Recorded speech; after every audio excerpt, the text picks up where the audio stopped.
All right, welcome on in, guys. My name is DanCBearded. For anybody new here, any new beardsmen watching this video in the future, the gentleman with the beard next to me is the mayor. Hey guys. And we're going to have another guest joining us in a little bit, TMD. So that's why we're spaced like this. We're not just uneven or anything. So be patient with us, and we'll get to his story and his bearded journey and questions and comments and all that stuff along the way. So this video stays up. We leave this live stream up as a series. So to get started, essentially the mayor tried growing a beard for the first time in his life this summer. He committed to 60 days of growing his beard, and he's going to hold true to that. And we will know at the end of those 60 days. Are we doing next week for the reveal or 2 weeks? We've got 11 days, so okay, it'll probably be 2 weeks. So not next week's stream, but the following stream. We'll keep you guys updated. He's going to make his announcement for if he's keeping the beard, if he's getting rid of it, what the plan is for the future. And we'll do that live right on this channel. So what we do in this live stream is we document where the mayor is at with his current growth. He is on the start of week 8 as of today. He has completed 7 full weeks of having a beard. And we go over products, when to start using beard oil, beard butter, washing, how to trim, how to style it. And we've covered all the weeks beforehand. We've missed 2 because of life and vacations, but we've caught up and really got you guys back to where the mayor's at. So if that interests you, check out the other videos, watch this one. And what we like about this series is it's interactive. We have some experienced beardsmen that are giving their advice and giving their tips and their experiences, but we also have new beardsmen that are learning along the way with the mayor and with our video. So welcome on in, guys, everybody. Thank you those that hit the thumbs up to help that algorithm out there. We got a couple companies in here, Chesapeake, Beard Octane. If you're a new beardsman for No Shave November, check out 2 great companies right that's there. what I wanted to say, because yeah, this stays up, this live stream stays up, which is different. And to all you future beardsmen, your guys that are jumping in, I really think I'm wishing you the best of luck. And I want to tell you right now, I am really glad I was committed to this and had so much support, because it's kind of like a roller coaster ride. Sometimes you have your ups and your downs, your awkward phases and your not so awkward phases. So sit back and listen, guys, because we've got some great comments from the all the subscribers and everything. So there's a lot of value. Yeah, 100%. Absolutely true here. So the last time we saw the mayor was 2 weeks ago, and we had given him advice on his neckline, on his products using butter at nighttime, on his mustache, on the everything you can imagine. So mayor, strictly beard talk right now, because we discuss everything. We discuss the impact of family, work, how others perceive you, how you perceive yourself, how your confidence has changed, all of that. Where are we at in the last 2 weeks of bearding? What products are you using? What have you done to the beard? What have you noticed about the beard? Going into week 8, where are we at since we've seen you last? All right. Talking about products, I'm using consistently still the LCW wash. I kind of wish it's too expensive to use it for my whole body, but I love the smell. I love the consistency of it and the conditioning factors of it. Beard butter, I usually use in the evening still. I tried maybe a little bit. We were dabbing into like a little bit more. I think you had me trying it twice. Like I used the oil after the bath, and then I wanted you to try it at night, and then I also wanted you to see what you thought by using oil first. Oil first always. #1 rule of bearding. I don't care what anybody else says. In my opinion, for my channel, oil first always. You may not substitute oil with butter. So tried it at night and tried it during day. Observations? All good. I do notice, like, it seems I sweat it out in the morning. I don't really notice that but then I wake up sometimes, I feel like I need to get it washed, like rinse out my beard, which is, pretty normal, especially summer. I'm a morning bather or shower. So, but this is the conditioning factor. It's pretty sweet because, like, I do know that oil is skin and the butter is for the hair. This is a very coarse hair, and that, I'm going to tell you a little bit more about some of the decisions I've made. The coarseness, the itchiness factor, kind of weigh into that as well. and the beard butter really makes it just soft, and just kind of sit nice. And if you're brushing, they're all good. There isn't a thing that you've introduced me to that I haven't had a good use for from the beginning, from anti-itching at the start to here now, where we are. Awesome. So if you are brand new to this series or haven't watched a video that we actually filmed together on when to start using beard oil, if you're a new beardsman right now, if you are thinking about growing a beard, start using beard oil on your face. If you're growing a beard, start using beard oil. As it gets longer, the mayor started dabbling with some beard butter at night. He loved it. At day, he likes that as well. For me, I go oil only during the day, and then I go butter at night. If I take a shower, I do oil after the shower, wait 5 minutes, and then I do butter to go at night. So products are working, feeling great. Yeah, I'm interested in getting back into this, school year. So one of the things I consider when I think about what choices and things I'm gonna where I'm headed with this is, how those products and beard affect if I do wear a collared shirt. Now, when I started, I wore like a shirt and tie. That was a big deal. And then like last year I couldn't fit into them, but I think I'll be able to fit back into my shirts because the mayor's on a weight loss journey as well. You're down. I'm gonna call it 35 for the summer. Awesome. Okay, and now it's about maintaining and not eating like a child anymore. Drive by. That looks good. I'll eat that. That looks good too. Hey, we got a celebrity in the building. Vinny P says, "What's up, everyone?" Dan, are you kidding me, brother? Thank you so much, man. Seriously, I can't say enough. Mayor Beard's looking fantastic. Thank you, Vinny. Absolutely, Vinny. Yeah, we'll just leave that between us. But you're welcome, man. I hope he gets to stick around a little longer. Yeah, he was in and out on my, but you know what? We'll take what we get. Yep, Vinny's a busy working man, family man. So absolutely there. All right, now. It seems like you have something you want to get off your chest. I do. Okay, well, people, listen up here. Let's see. The last time we were together, there's a lot of encouragement to just kind of just let it go. So I did. Let it go. I didn't. So we did a week, and I didn't touch it. And one of the big things everybody noticed was the lips. And that, like looking at Dan's mustache, it's out over, and he doesn't have an upper lip as far as he's concerned. Nope, I don't have teeth.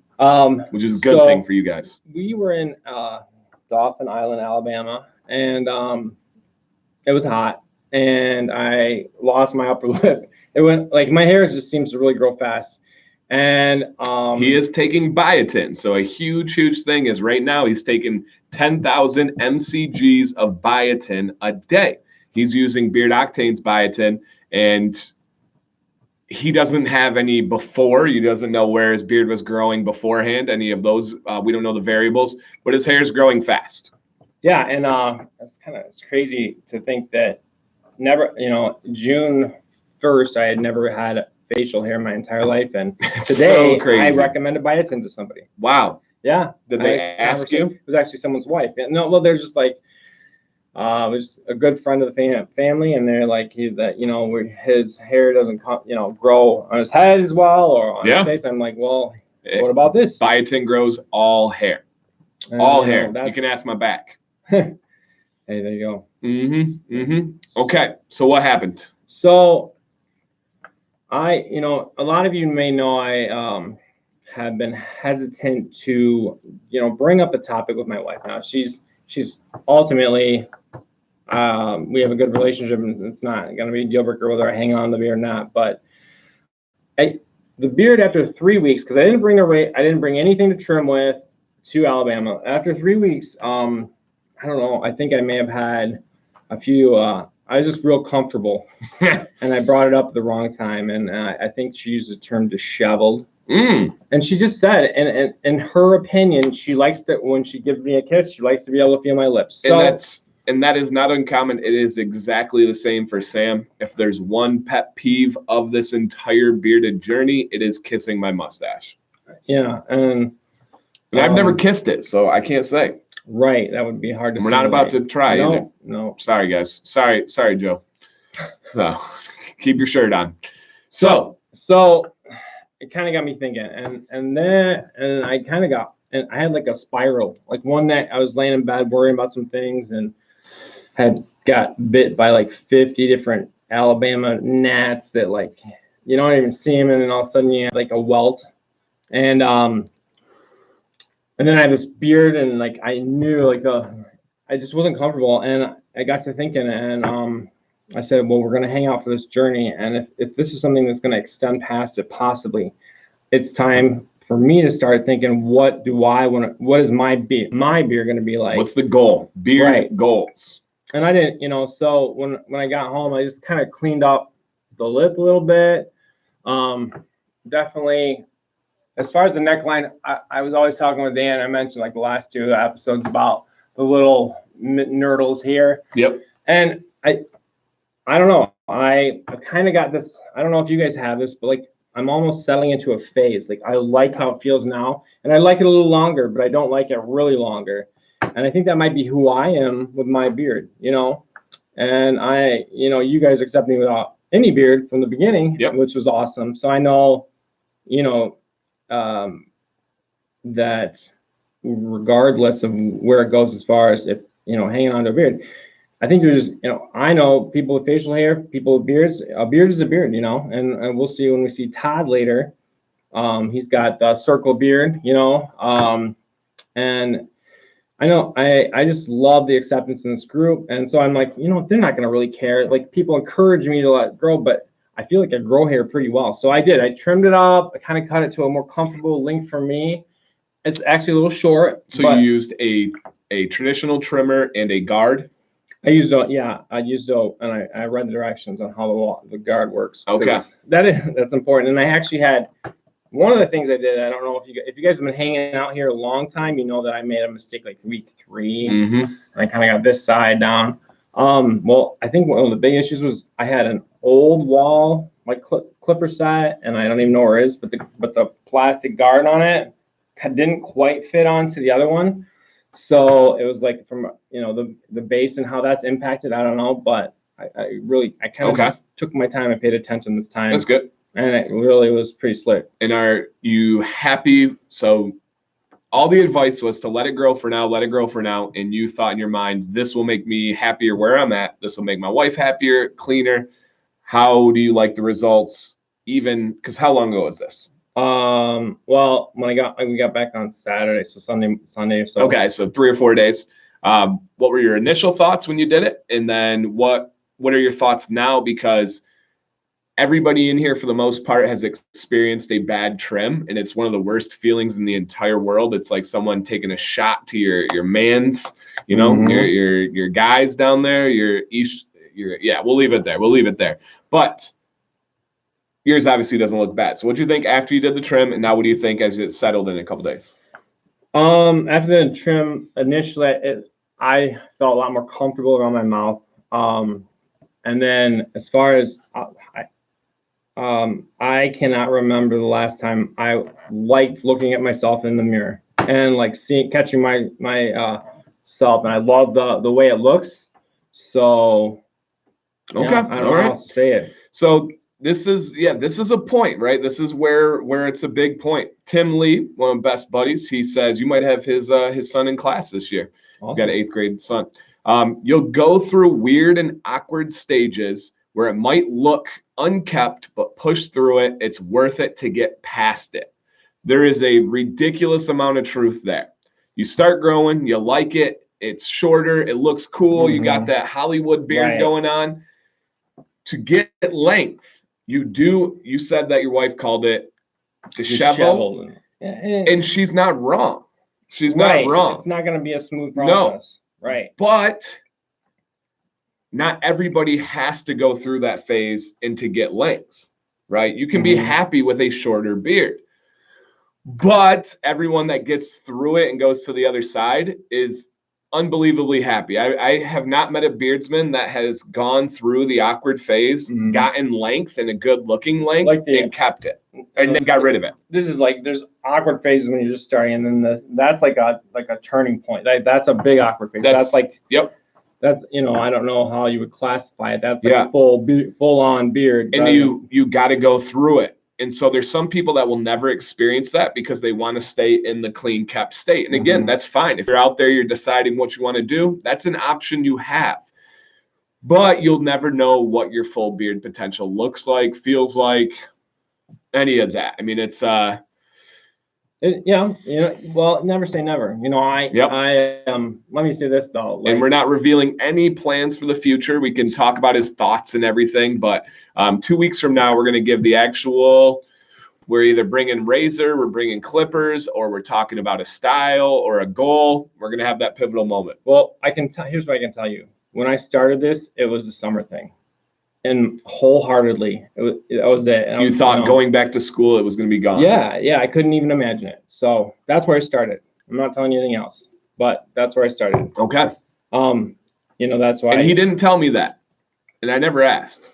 Well, that's why I had an endpoint. I just had an endpoint. I said, I don't know what is it about it that I needed when I started, like, here's the story about why I'm doing it.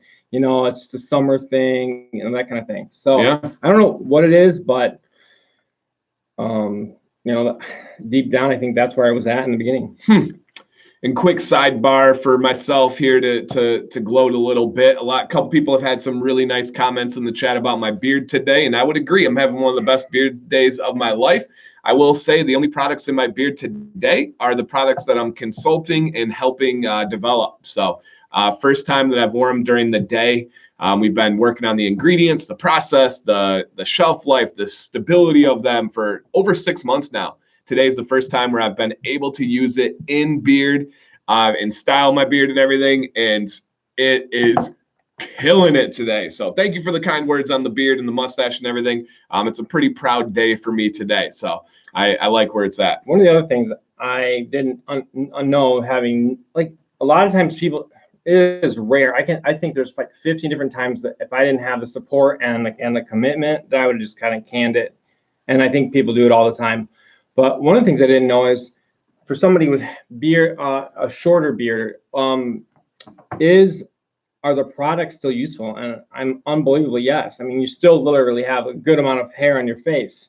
The beard butter makes it, maybe it even helps more because it's, I know the balm's more of a shaper, but just the consistency and the feel is really important. Yeah. Oil, I didn't know. I didn't know, and like, there's a lot I've learned so far, I guess, is what I'm trying to say. And there's so many experiences out there, so guys, keep throwing them. Doug Sloan said he started his as a dare for No Shave November, thought he would take it off. Almost 2 years later, here you are. Hype Stark, my buddy Paul, says, in my opinion, you got to give yourself at least 3 months before trimmers come out anywhere near your face. Obviously, you did not do that, and that's fine. Yeah. And he says, you got to let it grow to see what kind of beard you can grow. It'll be awkward and tough. Patience is key. It is awkward. You're absolutely right. Nico says, I started with a stash, then added a goatee, a round beard at that point, and then 2 false starts on a full beard. It will be 2 years with a full beard in November. Congrats, Nico. Is the product scented? It is a light scent, and I'll get all those details in due time. But yes, there is a light scent to it. So it's been very weird. I never had a false start. Like, I don't know if that makes sense. Yeah, I never had a false start. I went in. zero to beard. And I think that's only because of this unique situation. Yeah, okay. Mo the Bearded Shark, my buddy, said, I started with a chin strap. I had a chin strap in high school. That wasn't I didn't go from there. But a lot of people start at all different places, man. So you never know. You can't make the style decision before 3 to 4 months. Yeah, good set. Yeah, there's a lot of people that are kind of on that train, but there's also the factor of going back to teaching, and I'm assuming that had a role in your mind. It is. It's like starting school. Yeah, you remember, everybody has a first day of school experience and all the questions and all that. I will say the good news with your new switch is I don't think a ton of the kids will know the difference. Well, I don't know. Yeah. For the first time ever in your teaching career. Yeah. Like, if I tried to do this during a school year, it'd be a constant 7-minute distraction, and take away from what they're really supposed to be doing. If I did it last year, well, I moved grade level. So, Mr. Wong, what's up with the beard, man? And, that's part of it. And there's lots of kids that follow Mayor's Beard Journey. Yeah. That's cool. Just have they been positive? Have they positive? Been a lot of immature? likes. Never immature. I don't know if there's any students out there, but I think you do the same thing. I don't follow back students because I feel, I have a couple, but they're old, I may have a family connection, but I just feel like, you know, that's kind of where I'm at right now. Yeah. So Hype Sark says, school starting soon. Are you going to keep him mayor? What are you going through? 2 weeks, guys. We're going to announce the mayor's plan in 2 weeks from today. We're going to tell you if he keeps it, because he committed to those 60 days. He's given us those. After that, it's up to him. So we'll see where he's at that point. Somebody else asked who is joining you. Our buddy TMD is going to join us. Todd, as the government calls him.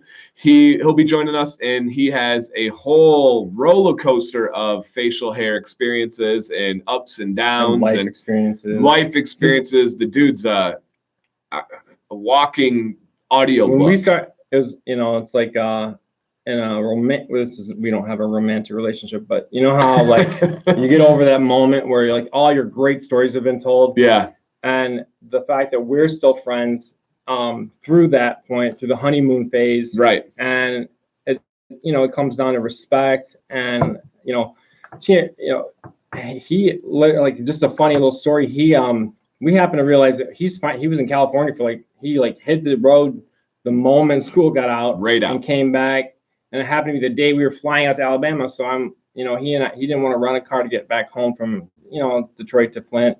And I didn't want to park a car. So I mailed him the keys and he drove it and he agreed to come back and pick up my family a week later. Yep. I mean, and he was there. I mean, he was there early. Like, is that like, hold on to those people. Yeah. So, and he'll do that anytime. Doesn't matter what it is. If he had 2 hours of sleep and you're like, hey, I need some help with my basement, he's on his way. So we'll get him coming into the stories and everything. So he's probably on the 400 floor elevator going straight down into the lair. Right. Coming down to the studio. And by the way, we're going to have 2 guests in the studio pretty soon, and it's going to be the owner of Detroit Grooming, Mike, and then one of his great workers with him, Detroit Grooming, Lou. So look forward to a live stream and a recorded video from those 2 guys, which is going to be pretty cool. So real quick, though, we have some beard mail for the mayor. We got a couple things for him. These are from Chesapeake Beard Co. So we'll let the mayor get some initial thoughts here. Let me say to them first, they're really supportive on Instagram. I've seen them, you know, like I love interacting with them. It's been sweet. You know, there's just so many people out there like that, but I do, you know, I notice those things, like awesome. Just like you guys do. And their owner, Gary Lewis, said he'll be in the studio before the year's end. That's great. Awesome. I have another owner that's going to be coming through in the near future. All right, so the first one that I want you to smell from them is my favorite scent from Chesapeake Beard Co. And this is Scarecrow. Sweet. This is a fall scent. Sam actually named it for him, which nice. I totally forgot about that. But Sam named this product for him. So you'll check this out, see what you think about this one. Love the big bottle. Two ounce bottle. Wow. Is twice the fun. Twice the fun here. Oh, that's different. And it is like it's not fall. Like candy corn, but like without being overly sweet or something like that. But like. Wow. Yep, I love that one. I'm going back for more. So that's good. That's really cool. Another one, I think this is a newer one to me, but I've had it for a couple weeks now, is Old 57. Old 57. I also consider this a fall scent. Sam said that this is an apple orchard summed up in a bottle. Apple orchard summed up in a bottle. There's a lot of things in bottles. Dan, I miss Sam's nose. Yeah, she'll be back, Funk Daddy. We just haven't done any like small batch reviews in the last couple weeks, so we will we'll have those coming back. Smooth, real smooth. Some sweetness in there, but a lot of smooth. These are unique. Yep. Like really cool, but without being like, you know, over the top. Right. All right. Unique, like the kid that sprays Axe in my classroom inevitably once a year.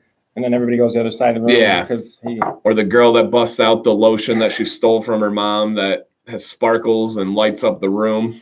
All right. And then the next one is the Parrot.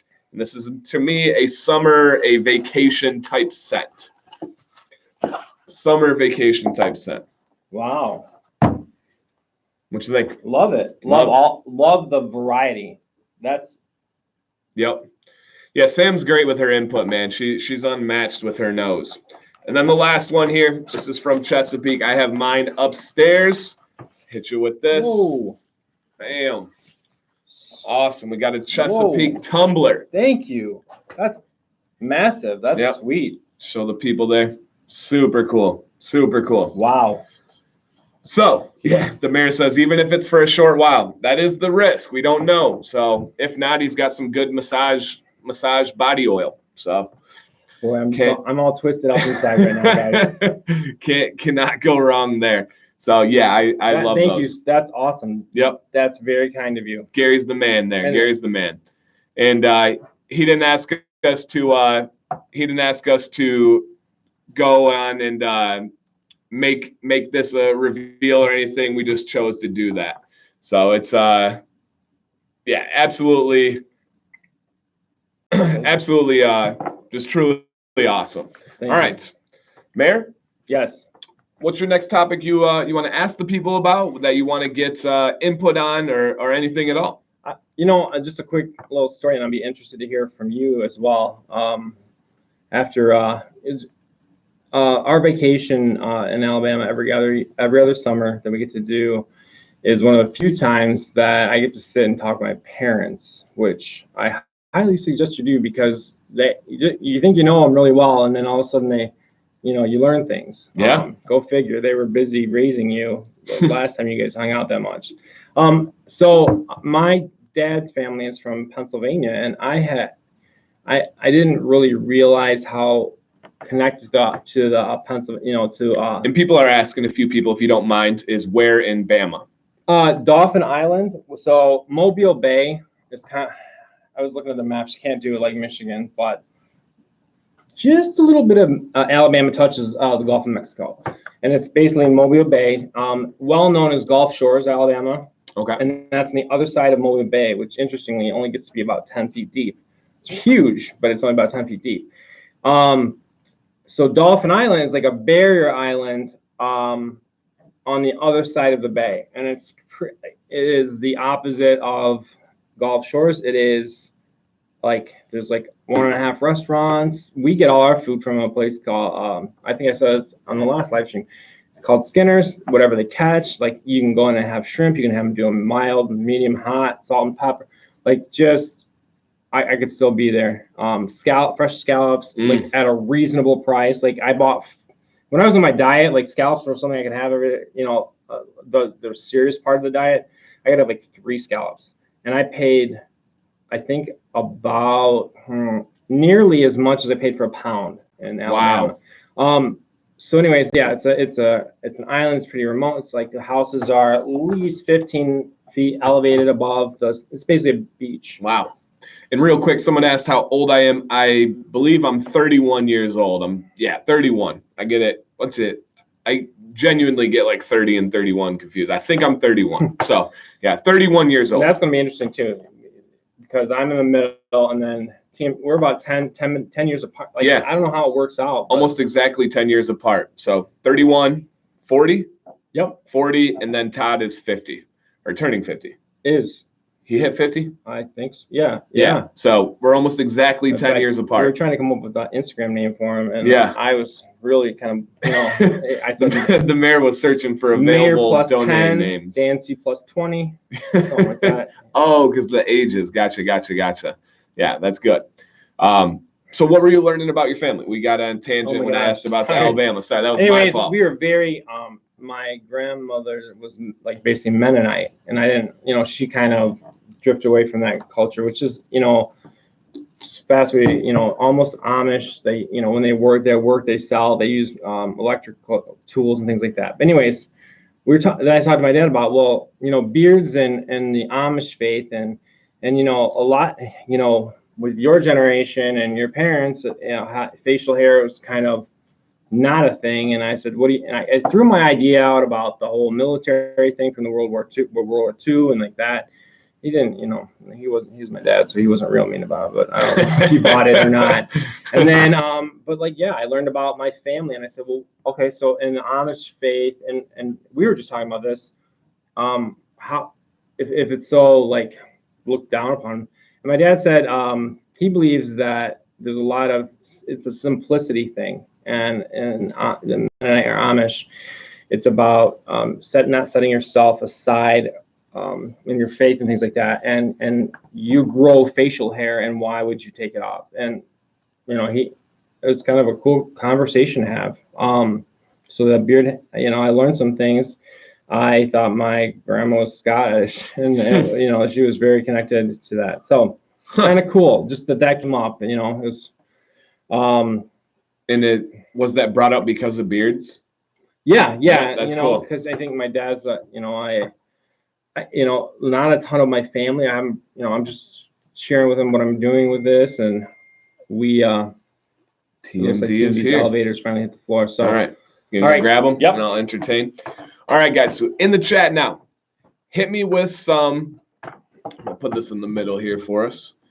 Hit me with some questions or topics that you want to be brought up with the new beardsman, with the mayor, but also we have TMD who's gone through every possible beard phase you can imagine. He's had a full thick beard. He's had a goatee. He's had a circle beard. He's had, I believe, a mustache. He's had stubble. So is there anything that you guys are wondering? Is there anything that you would like to get out there and give as advice? Any topics at all that we have? What are you guys thinking here? Favorite beard styles and beers styles? For me, I like full beard. I like being all in with the full beard. But that's just for me. Did he have patchy cheeks? The hair goes crashing through the ceiling. Gary, I just eat it very sloppily, if that's a word.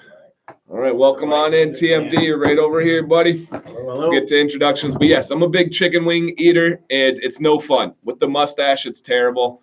There's no good way around it. No good way around it at all. All right. I do like getting coffee out of my, you know, before I trimmed a little bit. That was kind of like an extra bonus. Okay. All right. Certain drinks And we might have to lean. There's a little more. Might have to lean in when we speak just a little bit. Okay, Will be yeah. good, yeah, rather than sitting back on the mic there. So, welcome on in, everybody. This is our cherry to our trio, the top of our totem pole, the gargoyle to our mansion. This is the velvet foghorn, Mr. TMD. TMD, Hello. welcome on in. Listen to that voice. Yeah, it's amazing. Close your eyes. Everybody's Close your saying, eyes, yeah. "What's up, Todd? Welcome, TMD, the goat." You're already getting the goat in I here. know, yeah. So yes, that's him. That's him. Welcome. So this is the most supportive group out there, and essentially to catch TMD up, this is a stream where we've been following our buddy the mayor on his beard growth, and we're giving new beardsmen advice, his experiences, so they can learn with us. This is going to stay up, so they'll be able to see it in the future. That's awesome. And then we're bringing you in to get a completely. We got the full beard, we got the new beard, and then we've had many roller coasters of a beard. Yeah, I feel like I feel like the kid that just switched schools, and then your friend from your old school came to Yeah. your new school. Yeah. Right. I mean, I want you guys to like him, but not too much. I'm a little nervous. Just kidding. Being the star of the show, no He doubt. should have, yeah. He was going through some names that I should be referring to myself as, like Yep. Mayor, was it Mayor plus 10. Mayor plus 10. Yeah. Square, Mayor's Squire. Mayor Squire, yeah, like That's a a good one. helper, you know. That's You a good are. one. You're very helpful. Because we're almost exactly 10 years apart. 10. So it's kind of crazy here. So the TMD is rocking what we would call a circle beard, commonly mistaken as a goatee, Okay. but it is a circle beard in the technical world. In everybody else's world, it's a goatee, so we can call it a goatee. Okay. I did tell him So- that. He ignored me. Yeah, no, it is. And there's many. I like the circle beard. I'm a big fan of the someone asked my favorite beard style. I'm a big fan of the beard stash. And that is where you keep a big full beard or big full mustache and you have a short beard, shorter than your mustache. Okay. So pretty cool. So we're going to get into some questions. We're going to get your journey and everything here. Mr. Funk Daddy, who's growing out a beard, beautiful beard later in his life. He says, what age were you when you started to try to grow facial hair? So give us the beginning of your journey. You know, I think we all go through that whole mustache phase. I think I had kind of almost like a porn stash for a while. And, What are you talking about? Yeah, just something that's kind of bushy, but nothing down. Yeah. And so I don't know, for me, that just didn't really work. And people kind of, I don't know, like most of the people who were, yeah, my significant others didn't particularly care for that either. So, but then, you know, I know with Dan, I mean, I tried to grow a beard, but it's just tough to get through those first stages. And I appreciate, with the journey of the mayor there, just, seeing him go through all those things. And you go through that itchy phase, and a lot of people don't make it through those phases, and it's helpful. And there's all kinds of other things too. But I know, going through with full beard, I loved it, but it got kind of scraggly. Yeah. And because last year he grew it out pretty good. Yeah. I gave him some products. We walked through some stuff.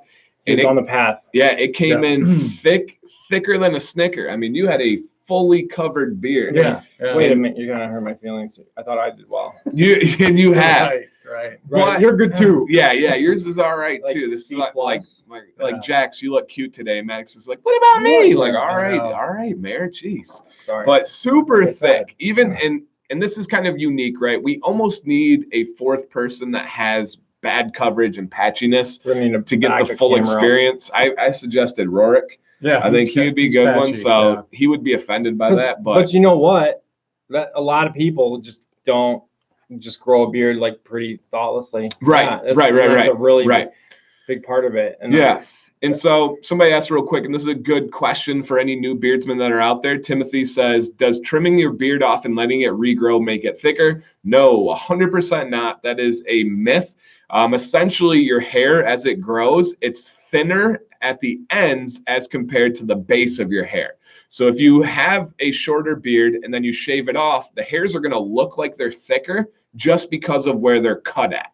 So if you let it grow, it thins out, but it doesn't change your beard whatsoever. Did you know that? I didn't know that. No. You're going to learn so much. I know.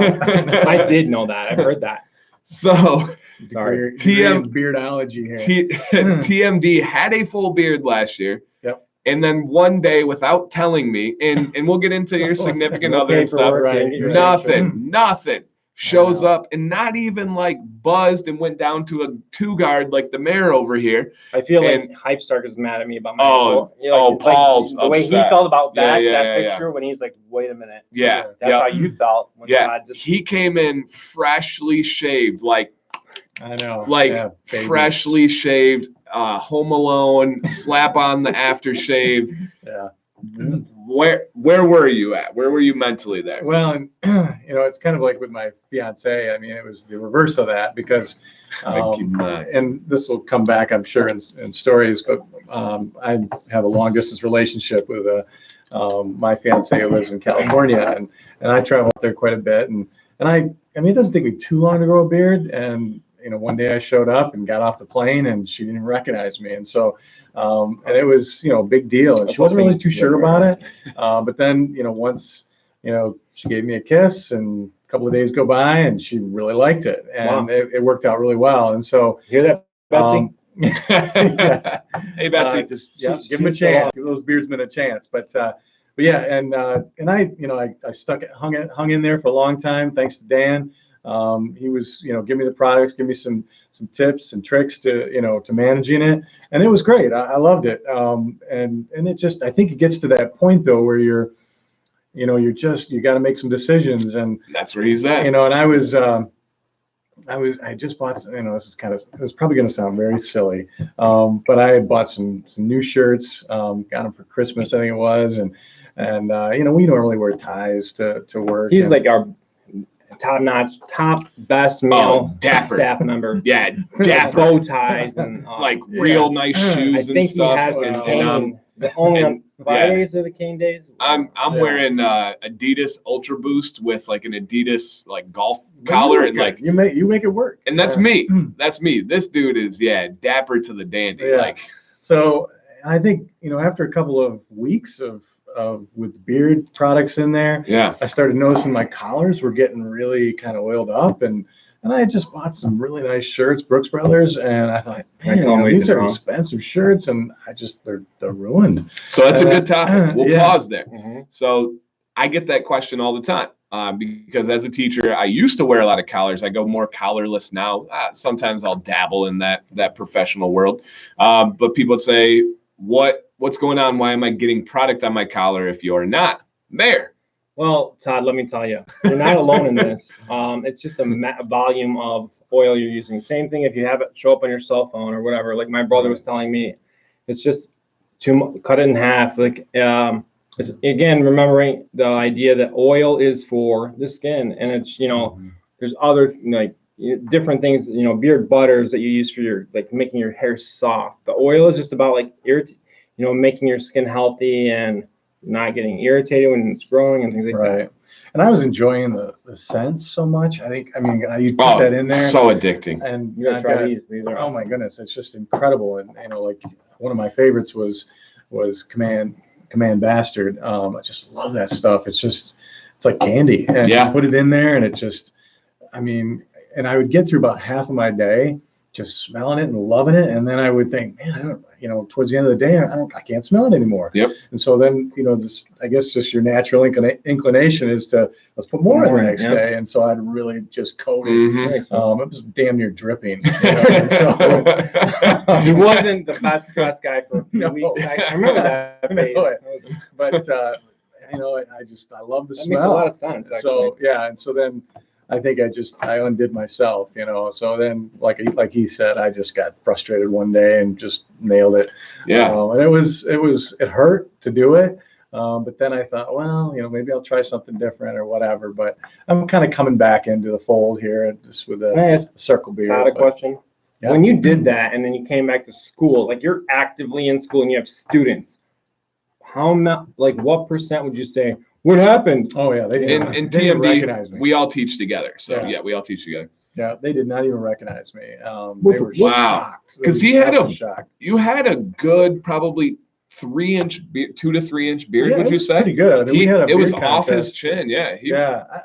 I mean, I didn't get first place. I think, but I felt like I was doing pretty well, and a lot of people said they really liked it. So it was pretty good. It looked awesome. But it doesn't, like I said, take me too long to grow it back, but. It's still, I mean, to get it, into a position, I think like to manage it well. I mean, I need to. When you made that decision, did you know that you're in for it at school? Because that's something we have to think about. Everything's kind of. There's other careers are like that. Like, okay, we're gonna waste 20 minutes. No, I'm gonna hear about this. Yeah. They're gonna be calling home and saying that their teacher. Yeah. Right. So you knew that. Nothing was. Yeah. Did you think about it before you especially with middle school kids? I mean, they couldn't get anything done that whole day. They just so crazy. At me, just looking like you're not you. So that's something it becomes you think a about. part of you, and I think that's a good point. The mayor makes there. Thank you. Just that that does become part of your whole persona. Yeah. So and when you knock it out, it's it takes a piece of you away. Yeah. Somebody asked how many inches am I at, and that's a good question to go about with a beard. How do you measure your beard? You measure from the start of the bottom of your lip down. I am between 7 and 8 inches right now. This is the longest I've had my beard. So I'm majestic. My one thing is I don't like transparency, and usually when I grow out to this length, it starts to show through at the bottom. But if you can see with my hand here, you can't see my hand. It is gone. So if it's not transparent, I'm good to go. My sides are at a really good angle right now. I trimmed it probably 2 or 3 weeks ago, and I was super happy with my trim. My mustache is like bigger than I've ever let it go, and I'm just kind of rocking with it. I'm looking at the three of us, and we all have the silver or grayish hairs. So how is that more common than not? No, it's every beard is like a fingerprint. Everybody's is so unique. I mean, and obviously I see a lot of beards, right? My inbox gets blown up with more pictures of dudes' face than like Kim Kardashian. I've seen like 49. Yeah. I know. I appreciate when your shirt's on. But I get a lot. Yeah, I get a lot of those, and its color is so widely ranging. It's unreal. I see a little red. Like I have everything. My beard's crazy colored. I do have red that comes out the longer it gets. I have the blonde. I would say it's predominantly brown. Would you go with brown? I mean, pretty good brown. If you take your hat off, it still just works with your hair color. So darker. Yep. So it's all over the place.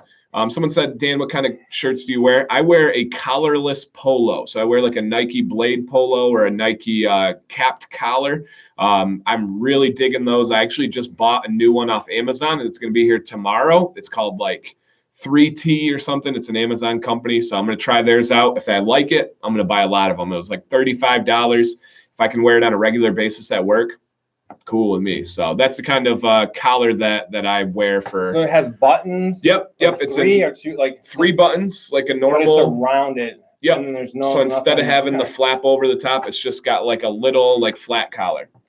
And I own 7 or 8 of the Nike ones already, but I've bought all their colors that I can wear. So I got to dabble with some other companies. You wear those in the winter too, right? I wear those all year round. In the winter, I'll wear a coat when I go into school and everything. But I'm not wearing collars ever again. I have a huge closet full of them. I'm going to keep them. More than just a coat, right?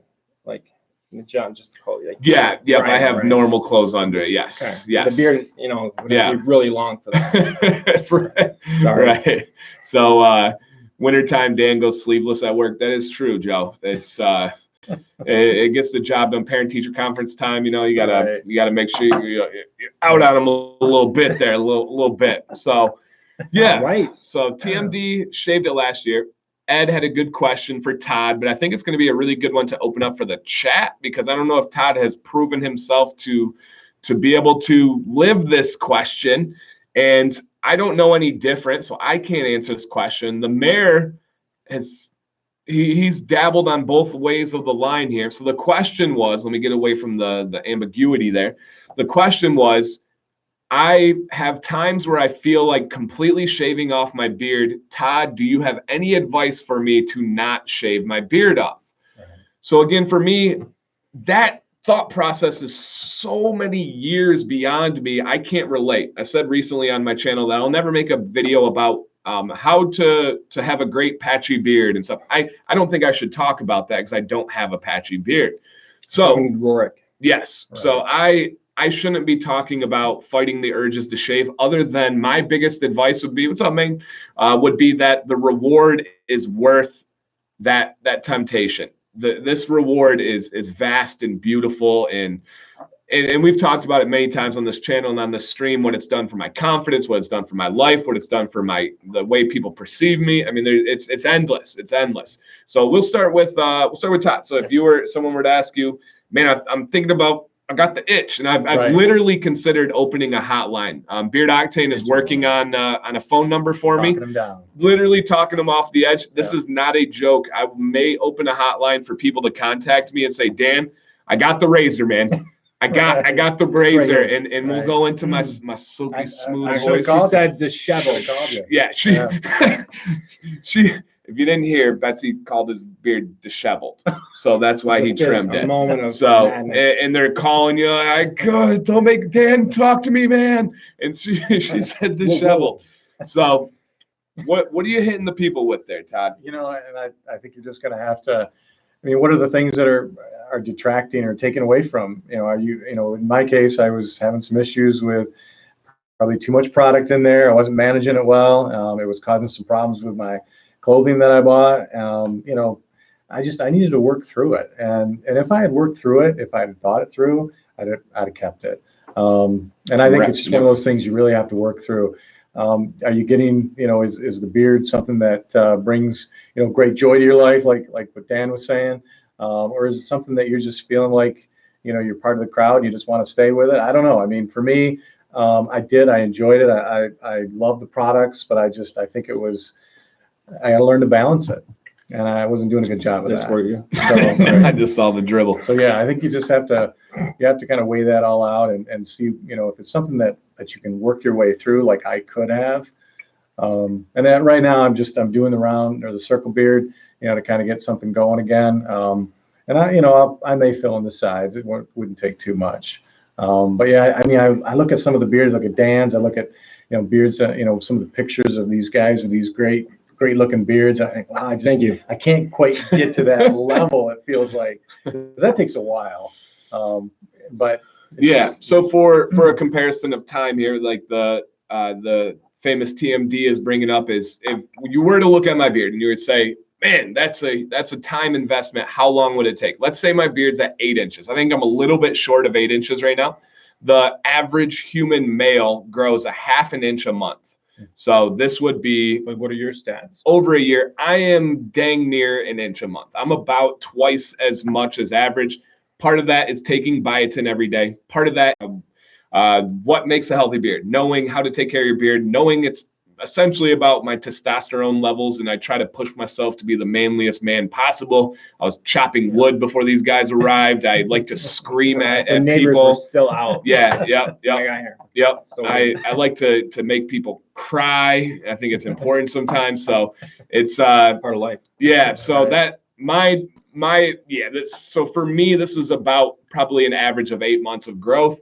But for a lot of people, this is over a year. So when you're looking at, that's a lot of time. That's a big part of your life. So he said he's seen the manly photo. So I got 2 answers for this. Hit me. Hit us, Mayor. Funny answer. Oh. All you need to do is make friends with a YouTube beard guy with like 10,000 subscribers.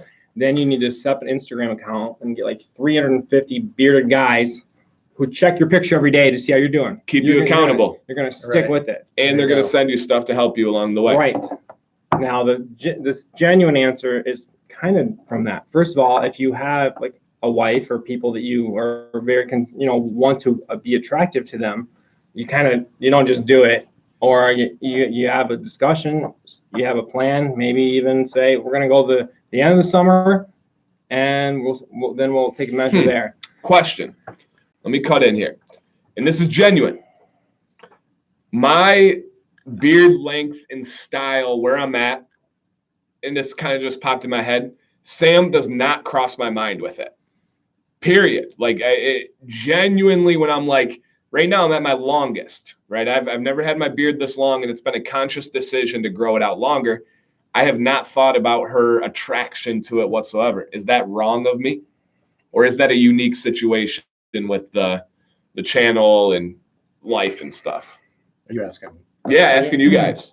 What do you think? Go first, Tad. Well, I mean, does she ever? I guess you're going to get. This is a person you live with on a day-to-day basis. She's gonna say something. I know my fiance, when she saw me clean shaven, she was pretty bummed. She's like, she was bummed. She didn't like it, and she just said, and that's awesome. Yeah, and she said, it's not that I don't like your face, but I like it with hair on it.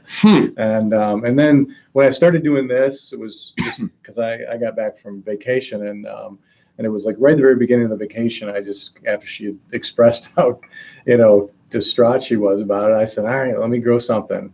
So by the end of the vacation, I had something. And she was much happier. So okay. I think in terms of kind of going back to Sam, I mean, I would expect that she'd say something. Yeah. Yeah, probably. We're I mean, as I think cool as a cucumber gets. So we don't really, I mean, if she's doing something she likes, if she wanted to cut her hair short, I would not like it. Right. But I wouldn't say anything. But that's kind of a guy's side. We don't really supposed to say those things, but she doesn't really point things like, I guess one of the things that bugs her is I wear pretty much beard shirts every day. And she's like, hey, have you thought about giving a break to the beard shirts? I'm like, no. Are you crazy? Nope. Yeah, like I'm going to meet someone and I'm going to have a normal shirt on. Are you crazy? So school starts. Yeah, so she threw that comment out there and I just let it bounce off me. But I thought that was interesting when you brought that up, because when I'm doing that, it does not cross my mind to think about her attraction to it. Like I grow my mustache knowing it's going to detract from her wanting to kiss me. Do I get the answer now? Huh? You ready for my answer? Yes. You asked the question, you're wrong. No. Relationships are as different as people. Oh, true. It might be, there are some things that are deal breakers and some aren't. It could be faith, it could be finances, lying. When your relationship is strong, and like, I talked to my wife and I'm like, I'm going to try this for 2 months. When your relationship is strong, it's like, that's not, that's icing on the cake. Well said. Well said. Good team. I like that. Right. Somebody asked a good question to kind of segue, because again, the purpose of this is for a new beardsman. If we kind of want to keep that realm. Those are all things. That's good. Oh yeah, that's all right in there. Someone said, Dan, for oil, wash, all those things, for a first-time beardsman, what brand do you recommend? I think everybody in the chat right now can agree to this, whether it's a company owner, whether it's an experienced beardsman, a new beardsman that's just getting into the game. A perfect gateway company right now, this may change in 6 months or so, but right now the perfect gateway company to entering the beard world is going to be Honest Amish. Honest Amish has a great, inexpensive and accessible oil. They have a balm, they have a wax, they have a beard and body bar soap. I have no affiliation with that company. They would never in a million years pay me or think of paying me, because guess what? They don't need to. But I think that would be the number one way to start. I don't think you need to jump into the big leagues right away. I don't think you need to go with these amazing companies. I think you need more of a gateway drug to get in there. Go and get it. Like, right. And that is a huge You can thing. go to our Walmart right now and go purchase those products. So that's a Honest Amish is where I always recommend. Honest Amish is as a front row spot on my beard shelf. And I've received I think I'm over 2,000 products now, which is crazy. Wow. Yeah, 2,000 we hit earlier this week. So Honest Amish. And it's almost like a rite of passage for a new beardsman is you gotta experience Honest Amish. And when you're in that moment of itchiness, like that's great that you can go and get a quality product somewhere, because those are fast decisions. Yeah. Somebody said, Dan, you've made me an addict. Do you feel bad? No, they call me the plug. So I embrace that. I think there's a few worse things to be addicted to. Yeah. I don't know. There's a lot worse things that have been said about me. So no, in the ranking of bad things that have been said about me this week, an addict. I applaud you. Thank you, sir.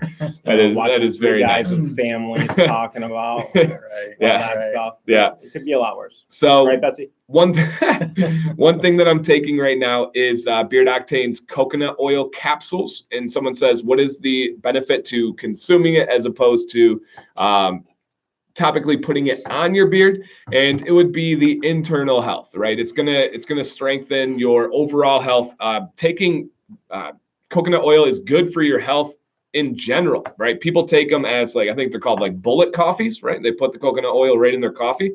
So you're going to be treating your beard from the inside, which is far more important than treating your beard from the outside. So quick answer there. So hi, my name's Kyle and I'm a beard product addict. Welcome, Kyle. We feel your pain there. Right. Dan, you are the GOAT. Thank you, sir. I'll take that. Once I learned from you that I could get rid of my waves, the game was over for the beard. Awesome. So that's a good thing to bring up. Things that would deter people from keeping their beard. We had collar damage from overusing products. Jake, my buddy, who will be hanging out with TMD and I on Friday, the mayor's going up north, which is a bummer. I am super excited for this beard party and meetup. A long time. Listen, if there's ever a time to get out, Mayor, this is gonna be the one. This is gonna be an amazing time. I'm not kidding. Hundreds of beards together. Whoa. A lot of them. What about an iPad with my face on it and you can carry it around and show me what's going on? I don't know. But Jake, not gonna get the same. His main deter of his beard was beard waves or beard dips. And what beard? Doug's going to be there. Joel's going to be there. Tim's going to be there. We got a lot of people. I'm very excited. So a beard dip is usually along your jawline. And there's two main reasons why you get a beard wave or a beard dip. The main reason is from improperly grooming, right? You take that comb and you're going to rake it across your face because it feels so good. It exfoliates, but then you're pushing in.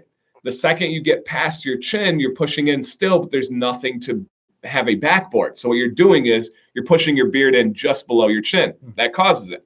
Another thing is the way our beard grows patterns. Your soul patch area is a completely different growth pattern than the beard on your chin. When I go like this, you can see that those hairs are completely separated from where my chin is. That's why you can see a lot of guys with spots or patches here, because it's a completely different set of hairs. Direction. It is. And so when you do that, that causes natural waves there anyway. I have those waves. They're just really hidden in this forest of density here. So that deterred people. Jake, I taught how to get rid of those beard waves. He actually, crazy story. I don't know if you TMD probably doesn't know this. I'm getting my new phone at AT&T. Jake is a manager there. Never met the guy, never talked to the guy. Comes up, he's like, hey, what's your first name? It's like Dan. He was like, I watch all your videos, man. You help me with my beard wave and stuff. So now we're good buddies. So kind of funny, and he's a moderator in here. So that's a good one that deteriorates or deters people from keeping their beard. Beard itch, I would think, is a massive one, right? People are getting that itch. They don't know how to solve it. It's not worth it. Boom, the beard's gone. Another one, and this has been one of my biggest goals to accomplish, and I think I'm really going to check that off the list in this next year, and that is trying beard products for the first time, but trying inferior beard products and having a bad experience from one of two angles. One angle, you're buying a terrible silicone-based piece of garbage like Gillette or Old Spice, and they hear that beard oil's the answer, and they put that garbage on their face, and they're like, no, this is awful. It's greasy. I don't like it. It looks bad. And then, boom, the beard's gone. Beard's lost. Another beard lost. Exactly. Right. Beard gloss is beard lost. Ooh. I have a question, but that's okay. on the All right. Yeah. Hold that. And then the other end of the spectrum is they try a good product like Honest Amish, but the Honest Amish in Walmart is very polarizing. It smells like a natural black licorice, and not everybody likes that smell. No. So they try it, and they're like, this is cool, but whoa, this smells terrible under my nose. TMD was talking about how much he enjoys those scents, how addicting they are. So maybe they don't stay with the beard because this is what I have to smell to make my beard look good. No, I'm good. So my goal is to have a product in stores that is going to be healthy for their beard, feel great, look great, but also smell great. That does not exist right now in store. That exists with Beard Octane. That exists with Norseman's Beard Company, that exists with Chesapeake. In store, there is not, to my experience, one that smells good, looks good, and feels good. So I want to accomplish that. I want to save beards. That's genuinely my main goal is I want guys to experience a good beard product and then dive into this community. Try something that looks good, feels good, and then people would say, well, Dan, what would stop them from buying all these other companies? Variety. Nobody ever wants one thing in their life. I just want to mention something. Other than my wife, I love you, babe. Future beardsmen watching this in 2042. I'm not afraid to admit that I didn't really realize that the 95% of the scent is for you. That's why there's such an interest in switching it up and having different varieties. It's not about a cologne. It's about you and what you like to smell during the day. It's under your nose, right? Cologne goes on your wrist, goes behind your ears, goes in these places, and is very strong. Mm-hmm. My mustache is not under; it's touching my nose. So that's a very, very good point. I genuinely didn't know that, and now that's a great point. There's a lot of times when I'll just do this just so I can kind of get the full scent. Yeah. If it's starting to kind of wane, but yeah, that's one of the things I really enjoy is a good scent. Mm-hmm. So that's my goal is I want to save beards because I cannot imagine how many people tried Old Spice, right? They're in the store, they started growing a beard this summer or No Shave November, and they're like, you know what? I've heard of this beard oil. Vinny from down the block swears by it. VP? I don't know. He said Vinny. And Old Spice, that's a name brand. Right. Boom, I'm trying it. It's garbage. It is awful. And to make it to the point where you're buying one product is a huge thing, and to have it like kind of burn you that's a tragedy. Yeah, right. They spent money because it takes time just to get to the point where you're even buying something and accepting the idea of a man putting something on his face from a container that looks like it would be in the female section. I mean, if we're going to be honest and real, right? Your wife has something in her closet that looks like this. And if you're not in our world, this is so normal. You get this, you're like, oh my God, that's so cool. Look at that label. Oh, it smells so good. But to a baseball card, usable baseball card. To a non-beard community member, that's foreign. And to your point, to take that leap, to spend $15, to spend $10 and get this and then have a bad experience, that's a wrap. Those beards are gone. They need a beard mentor. Right. So, and if we know if we can get them that information, they're in, they're hooked, they're addicted, they're with us. Their life is better, genuinely. So my goal is to stop those things from knowledge, right? Absolutely. Giving information. That's the goal of my channel. But also with the products that I'm consulting on, I think I'm going to save a lot of beards because it's going to feel good and it's going to smell good. And then they're like, this is cool, but what else is out there? Oh, let me search some channels. Oh, this looks cool. That I heard about that company from that Dan guy. I'm going to try them. So, yeah, I think that's a big one. I think another huge one, and you guys, the mayor's given plenty of stories, and we'll hear from TMD, is the natural, playful, and almost in an attempt to bond jabs and comments that you receive as you're growing out a new beard. What's that on your face? When are you going to shave? Right. Any other comment that they make. And I don't think people mean it to take jabs. I think that's how they think they bond. Like, what's that? What's that thing on your face? You know, different. How do I connect to you? Well said. I see something different. How can I make this situation not awkward and address it? I'll do it with humor. But when you're growing a beard, you're insecure. You don't know this new journey of your life, and you're going to take that a little bit farther. Right. So, TMD, do you have any experiences with that, especially being a middle school teacher? And yeah, I mean, and you know, Steve brings up the mayor brings up a good point. I mean, when his wife calls him disheveled, you know, there's that phase he's going through where there is some patches, and it's just awkward phase. Yep. It's not as full and as, you know, developed as it would be or will be. And that's tough. It's tough to get through there. And I remember, you know, we all have the same boss.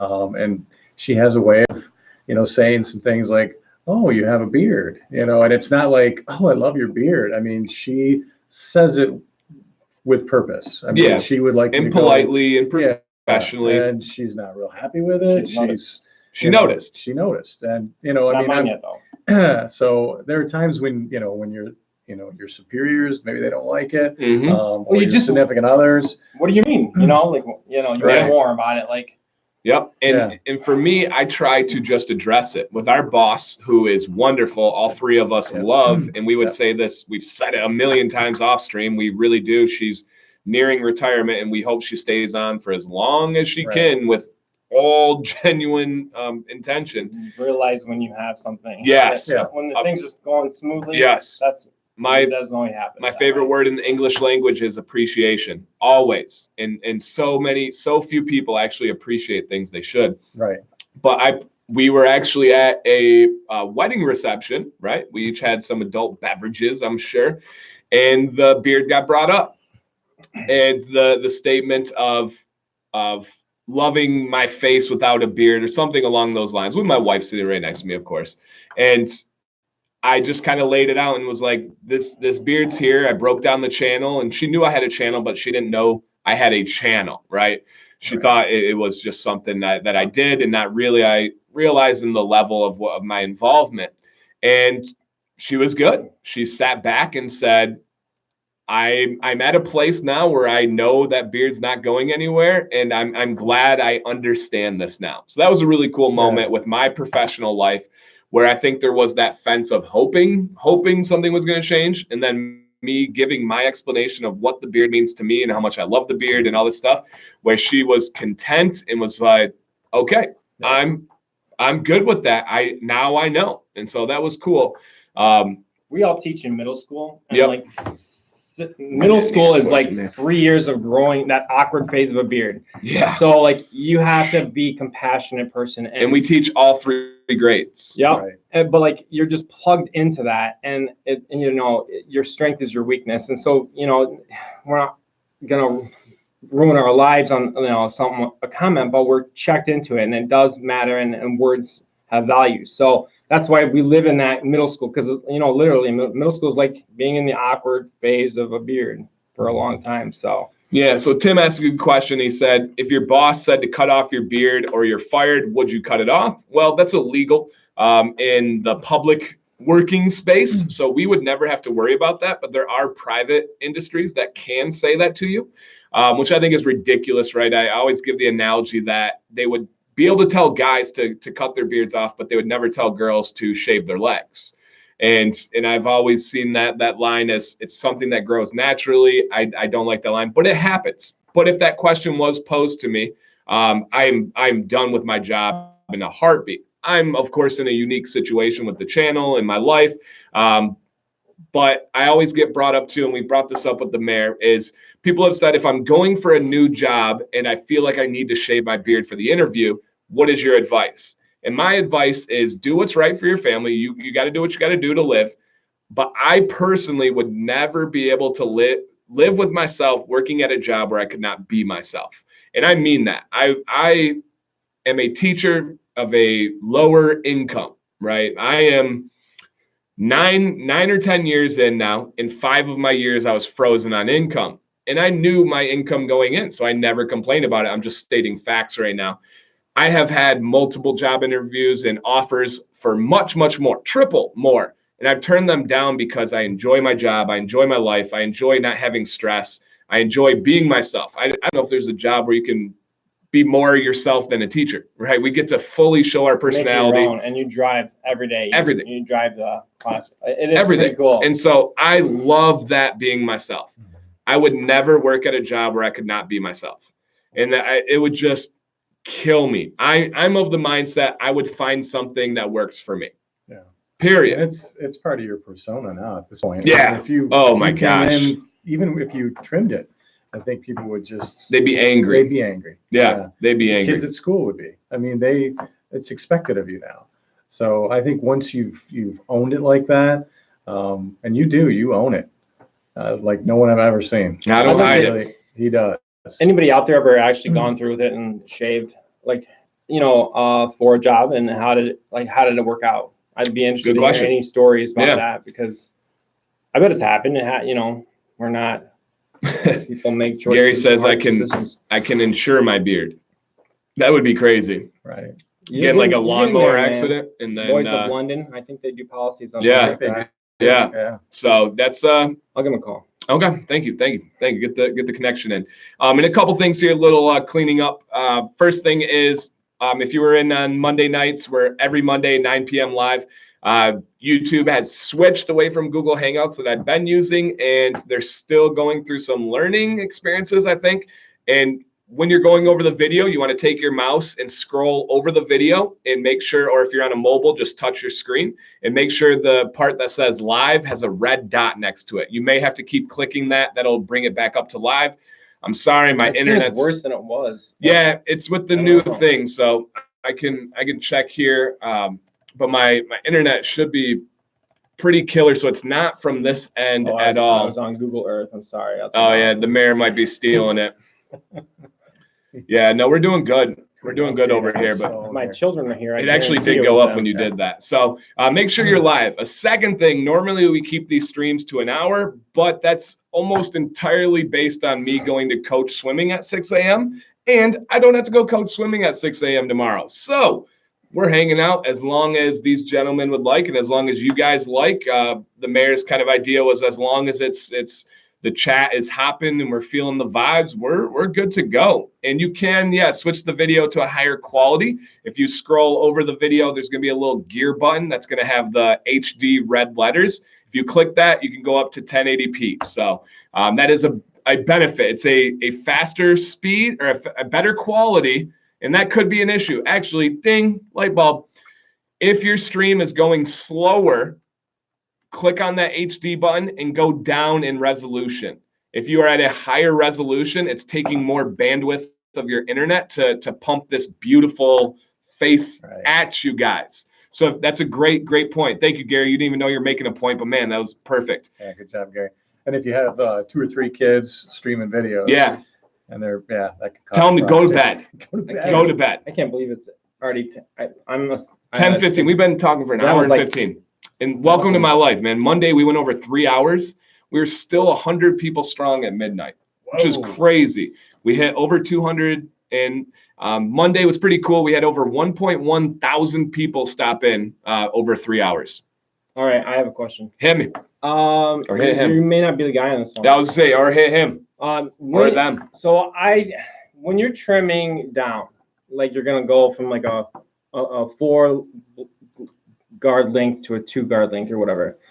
Talk to me about how you don't make a giant mess. Like, how do you set up? Like, do you just like stand in the shower? Like, what are some of the ways people like contain the mess? I guess just so I understand. I made a giant mess. What are you doing it for though? Why are you going down from 4 to 2? Well, this is just where my beard, the mayor's beard, is. It's just like he's like a rebirth. He's Okay, like got it.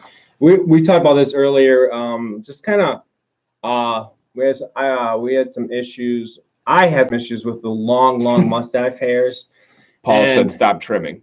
That'll solve your mess." Yeah, I think you said that So. before. I've heard that once or twice. But that's a good question. So there's 2 easy answers there. One is they actually make beard bibs or beard blankets or beard capes. So you know how like the barber has a beard cape? Well, you can buy them on Amazon. It's like $10, super cheap. It goes around your neck, has a cape. Each end has one of those suction cups. It sticks to your mirror in front of you, and it catches everything. Wow. So it's pretty cool. It is really cool. Or you just trim over your sink like I did. I'm very confident someone had the exact same question as me and designed that. That's a great idea. Yeah. A little duct tape if you don't care about your paint too much. Yeah. So Paul says, me and Steve are flying to Michigan. Say goodbye to your trimmers, Mayor.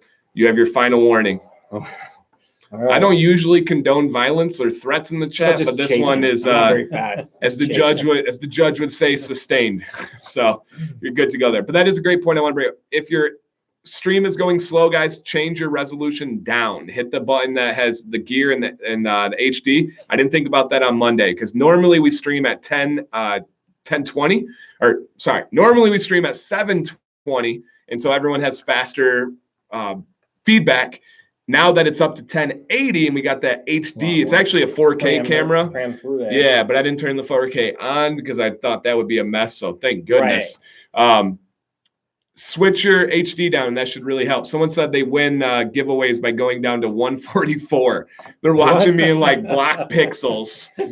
We're asteroids over here. He does win. I don't know if you're in on the stream. Too young for asteroids. I played asteroids. We're poor. So what was it? Okay, what did you, Todd? Did you have any? What was your game? Like, did you have any like Donkey Kong? Yeah. So you're like, he was hairy. A little OG. Yeah, he was hairy. We weren't allowed to have Nintendo because, like, much like my children do with Fortnite, my older brother and probably me, if I'd had the chance, would like pull a knife somewhere if you walked in front of the game. Oh, so yeah. We ended up with the Genesis, which was Sega Genesis, Sonic. Oh yeah. I don't even remember. Is that the Pong one? No. We had that. I had Nintendo and Nintendo 64, and we had it. I don't know if we had a bad version, probably a refurb, knowing my dad.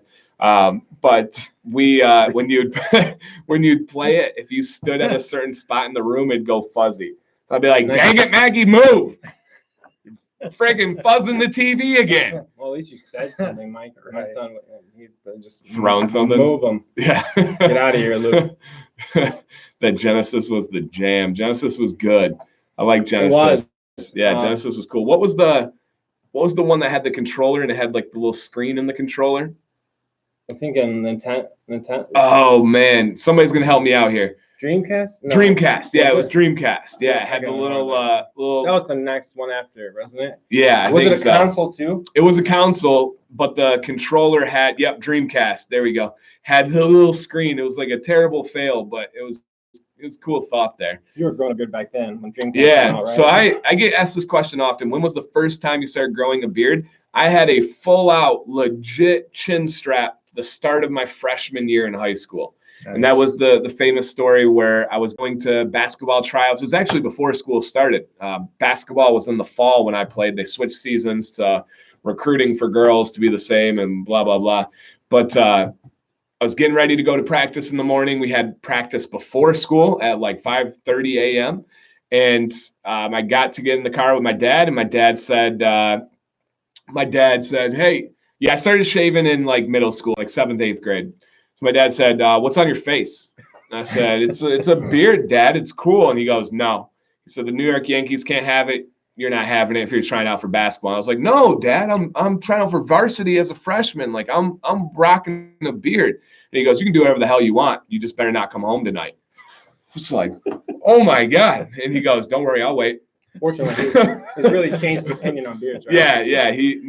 Not much. Really? He just pleads the I fifth. was the kid that would like. Yeah. I was the awkward. I like would be in when I started growing, whatever, all that stuff, armpit hair, any facial hair. I was awkward. I didn't want to talk to anybody about it, and then we acknowledge it was there. Oh yeah, I was proud. Take care of it, get rid of it. Like, no, he literally told me, "Don't come home tonight." And when I sat there and looked at him, he said, "Don't worry, I'll wait," and just stared at me. So you went and I went shaved and then went to basketball practice. Yeah. And then like out of like spiteful defiance, I have a like my fangs, my soul patch is blonde. So I kept my soul patch like the next week. And I just would like kind of like look at him on the side of my eye like, "You gonna say anything, Dad? You gonna say anything, Dad?" He never said anything. Our so I won that battle. Do that stuff, right? Like, no. Face that. That's like no. That full circle thing. No, there's a lot that I'm excited. We went down to Detroit Grooming today and hung out with Mike and Lou. And I said, "Hey, Jackson Maddox, what are you going to do if someone talks about your sister?"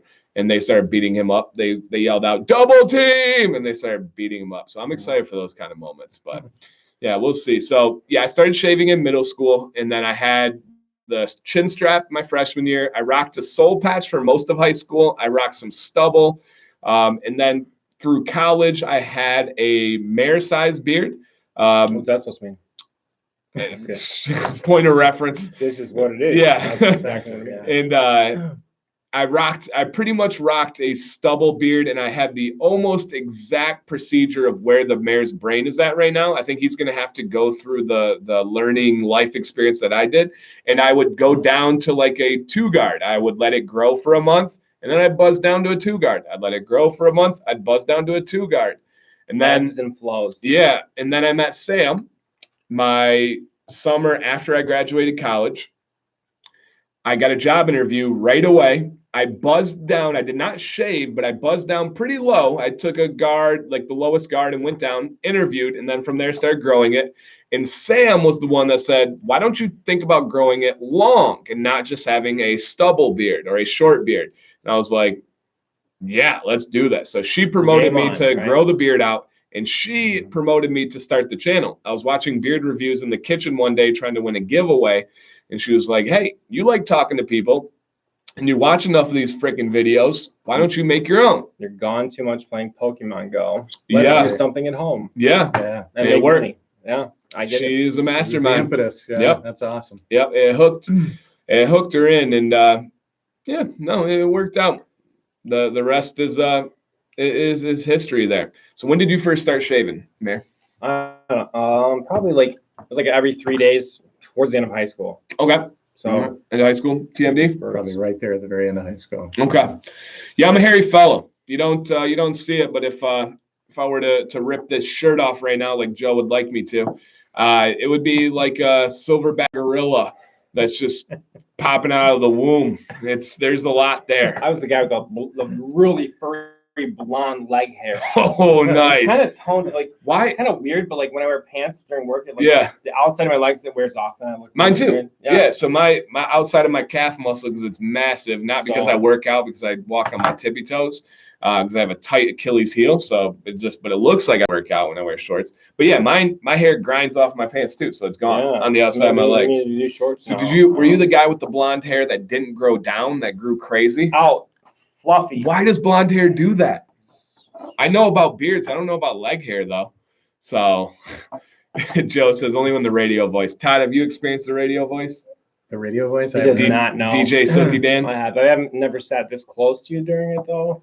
No, I don't do it on Wednesdays. We try to keep the new beardsmen it's coming not that back. Bad. You just close your eyes and you drift away. Really? It's pretty nice. It's pretty nice. Beard Octane has a couple clips of it out there. So nice. Yeah. I know he likes to do his own artwork too sometimes. He does like to Photoshop me. He's a great help. Gets into you right during the stream. Yeah. During the stream to make sure my game is on. Good thing our students don't do that at school. I know it. Yeah. Take this one. And this will be an interesting year for me. So my channel started at the end of summer last year. So I had an entire school year with the channel, but it was kind of like growing a beard. The first 6 months, I was under 1,000 subscribers. I was not as involved as I am now. I was not as proud as I am now, right? YouTube itch with no oil, you know, right. going through the growing pains. And there was, right? When you talk about people making jabs about you having a beard, think about having a YouTube channel and a beard. Right. You want to talk about jabs, right? The good thing about me is I'm Teflon with my confidence. I don't care. They can say whatever they want, and like, but not to the point of beard hubris, right? Yeah. You walk it. Yeah, I walk the line. But as TMD said, I own it.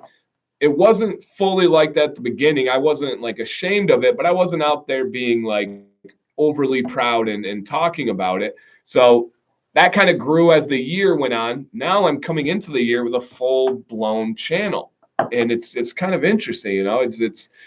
It's like known at the school through beard contests and stuff like that. So I think that's going to be an interesting year for me. I think it's going to be pretty cool, actually, because the students are pretty open to that type of stuff. Right. There's no... And career day, I'm sure you've mentioned it. Yeah. I mean, that was a big turn. Yeah. For a lot of people.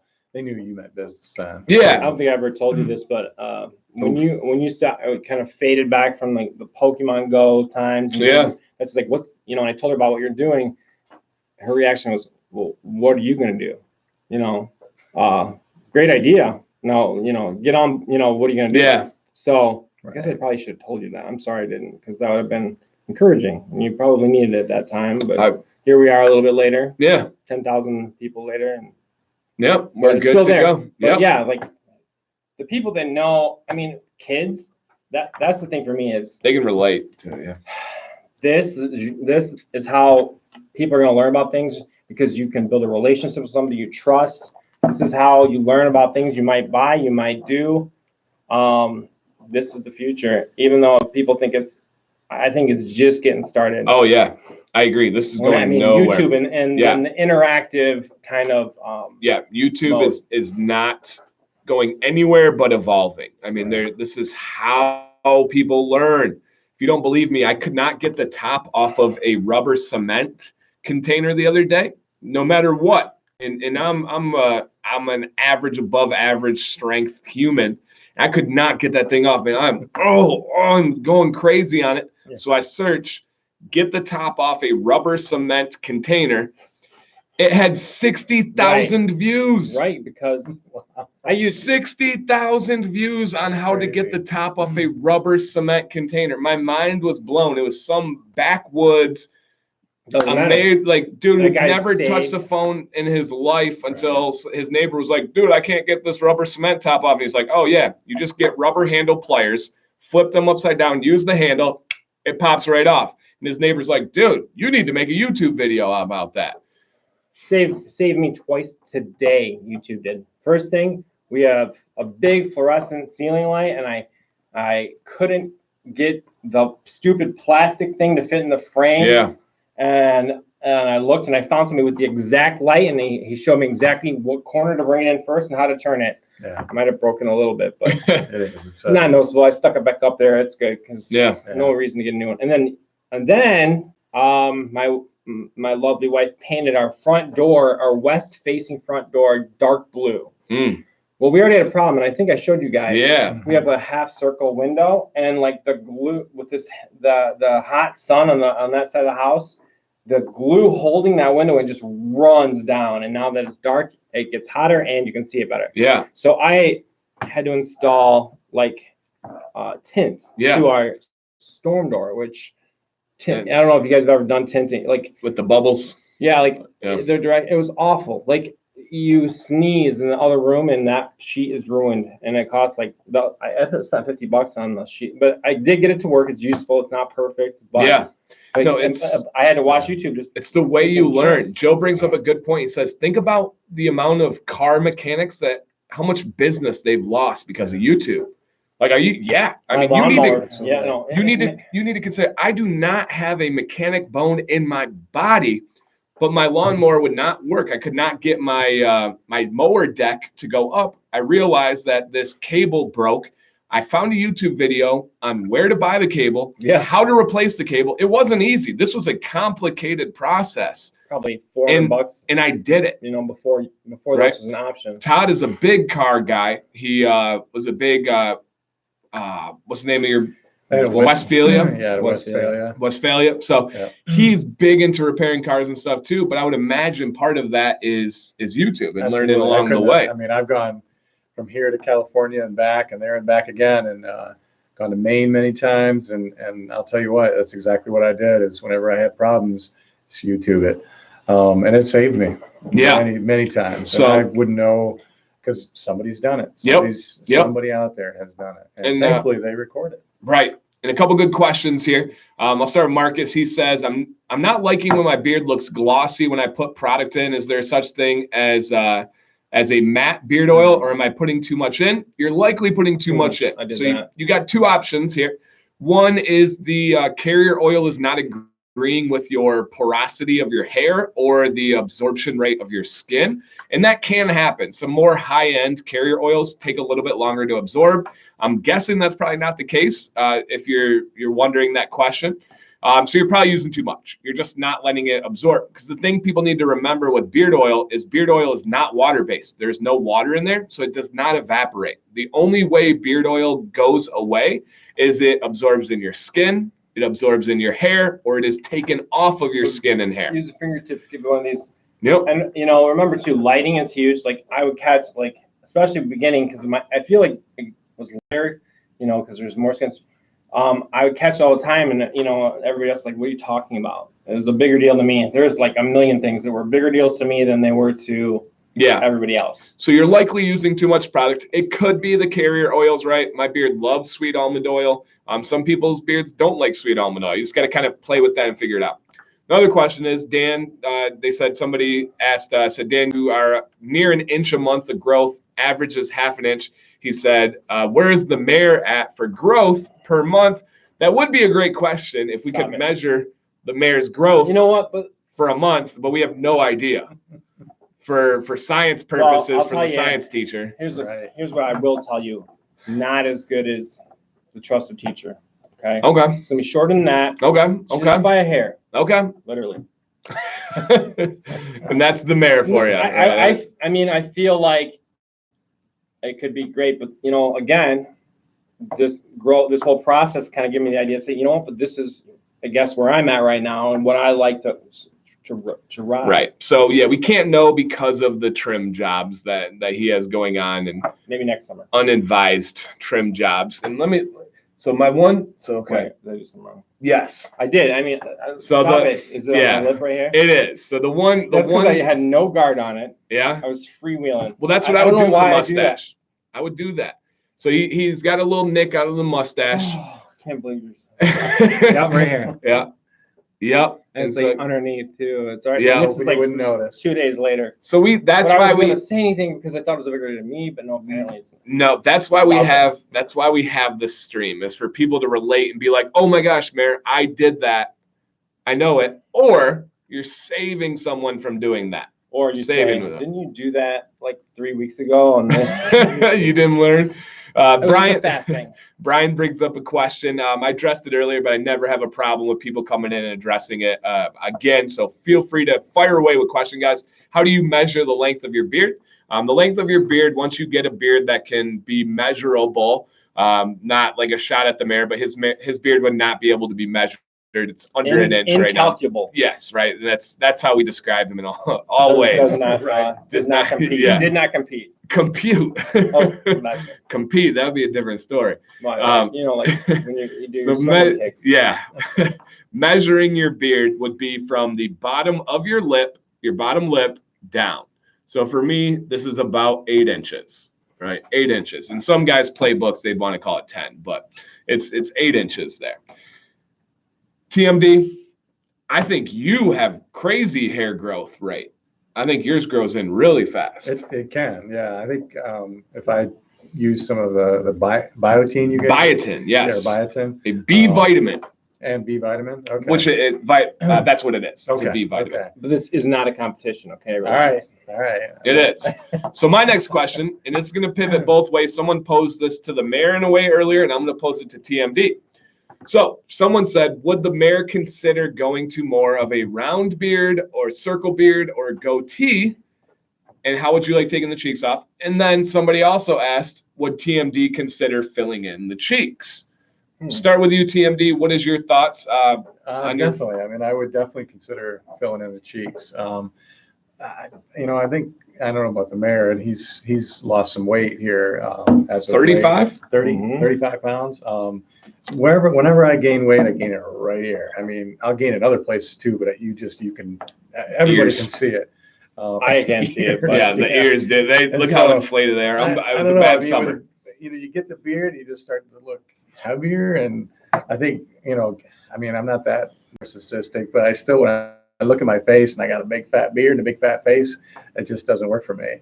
I think it's manlier. It's like when you think, like I had a hot mess moment last week. Like I felt like it was kind of a hot mess. Like it was just, I was literally hot, and I felt like my beard was a mess. So I'm sorry, I'm mumbling. Oh, you go. I do mumble at times. You do. You got to bring the teacher voice.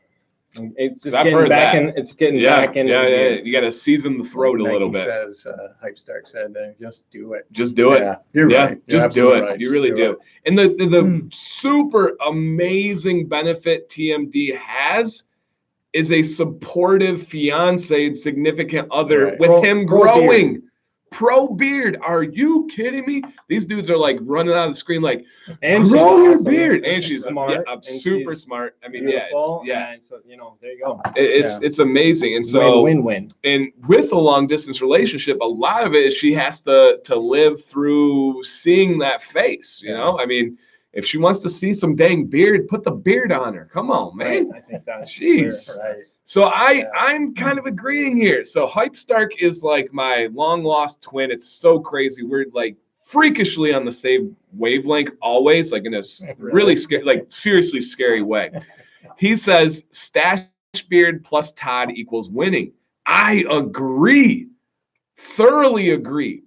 And let me go. Stash beard. So stash beard. He's getting there already. Stash beard, and you would be fine to start this.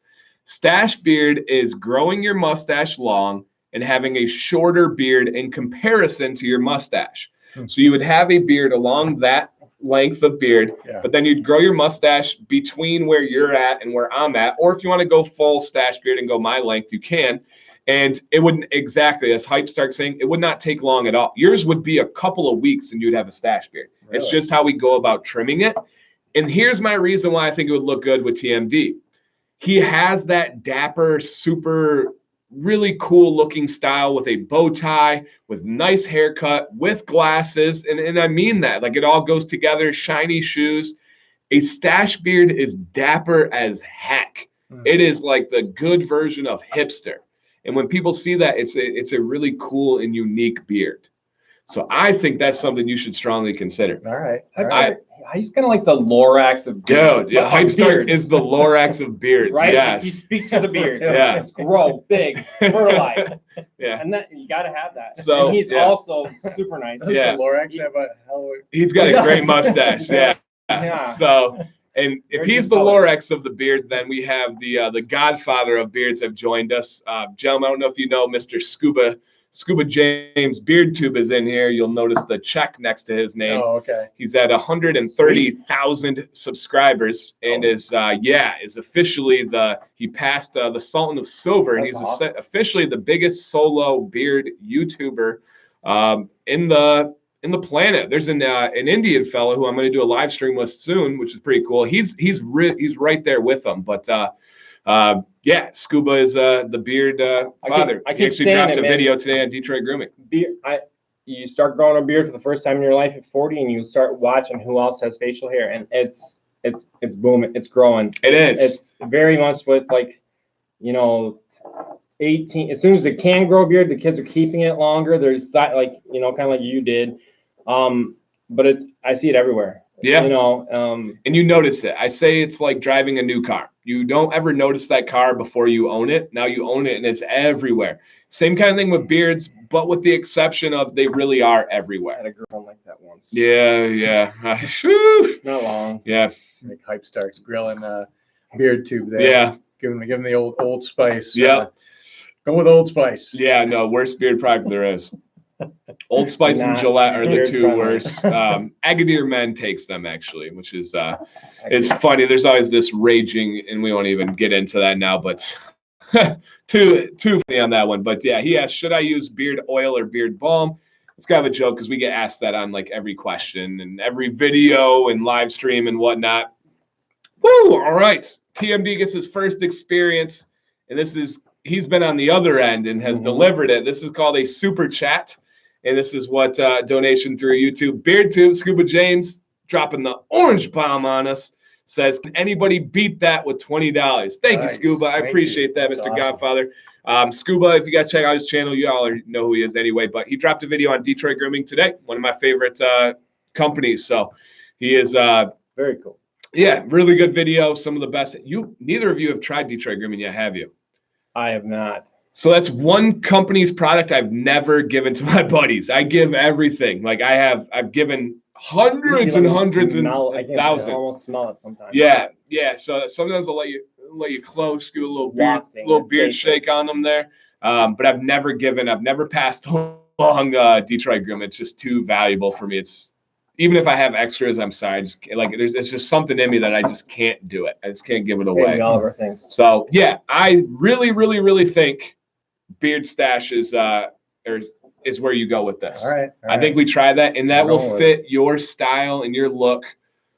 So unbelievably cool. Mayor. Hi. We're going to announce in 2 weeks what his final definitive plans are. He committed to 60 days. He's given us the 60 days. But any thoughts if you were? Hey, whoa, okay, getting a little crazy here. Shirts off, people. Shirts off, people. Beard Octane likes the shirt to drop. He drops the 100 bomb, throwing some red on the screen. Cheese fries, pick them up. And we may have to go out and get some food after this. That sounds wonderful. 3 of them. I saw McDonald's has cheese fries now. I was picking up Sam a coffee the other day, and they got cheese fries. So we can get a lot of those now. That is definitely a thing. For the back to putting that weight back on. No. Yeah, right. At least now I can have one or something. Okay. Really slowly. Yeah, I did see that Burger King has tacos now. No, stay away. But what is it? Taco Bell has cheese fries too, right? Yeah, nacho those fries. Are good. I think they're coated in breading though. I don't know. It was their orange cheese was one of the things that I was hurting for first couple days of the diet. Good. All right, we got a war here. Oh my gosh! All right, Scuba drops the 101 to top. Ladies and gentlemen, we're in unprecedented territory. Yeah, and he says, "I'm an international video gaming superstar, 37-inch vertical leap." He has the biggest shoe collection I've ever seen.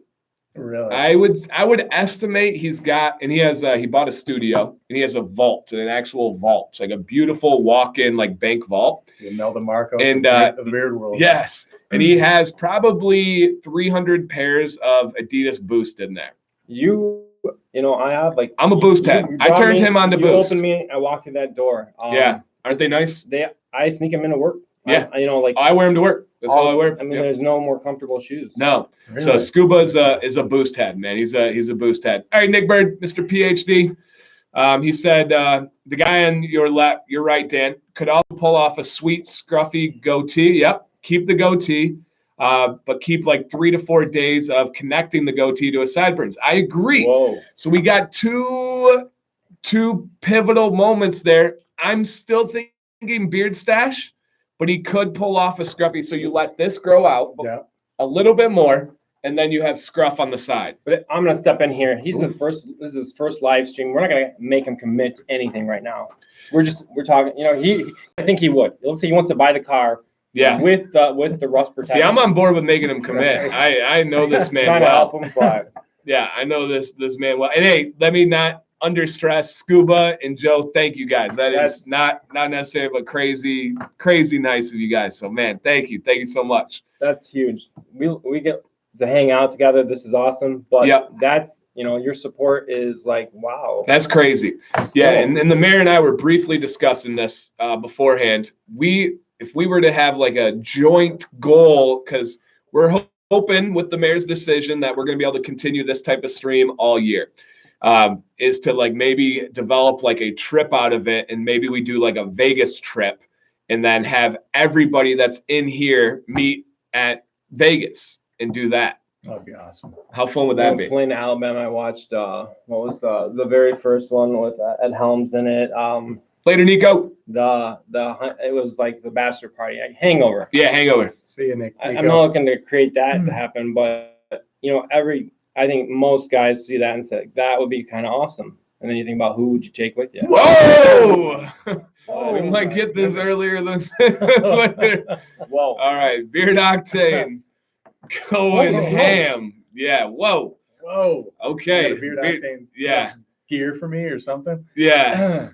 This is for the Ethiopian poisonous caterpillar, aka Slick Daddy. I would meet in Vegas. I think we make that our goal, is to develop a trip and do a weekend in Vegas. I know Todd's down. Oh, I love it. That would be amazing. I'll just watch Blue Man Group over and over. No, I'm just kidding. But yeah. I did that once. How amazing. Let's make that a goal, a bearded meetup in Vegas. And we can set it and push it ahead of time. I know we can all get a weekend. Even on my busy schedule, I'll make a weekend work. Oh, yeah. So, man, Beard Octane, Scuba James, thank you guys, man. Beard Octane. Wow. Yeah, that's historic. That's crazy. The X Factor is not me. I've been here, guys. And my soul brother, Hype, he just went to Vegas. He just got back. So, yeah, he would be there in a heartbeat.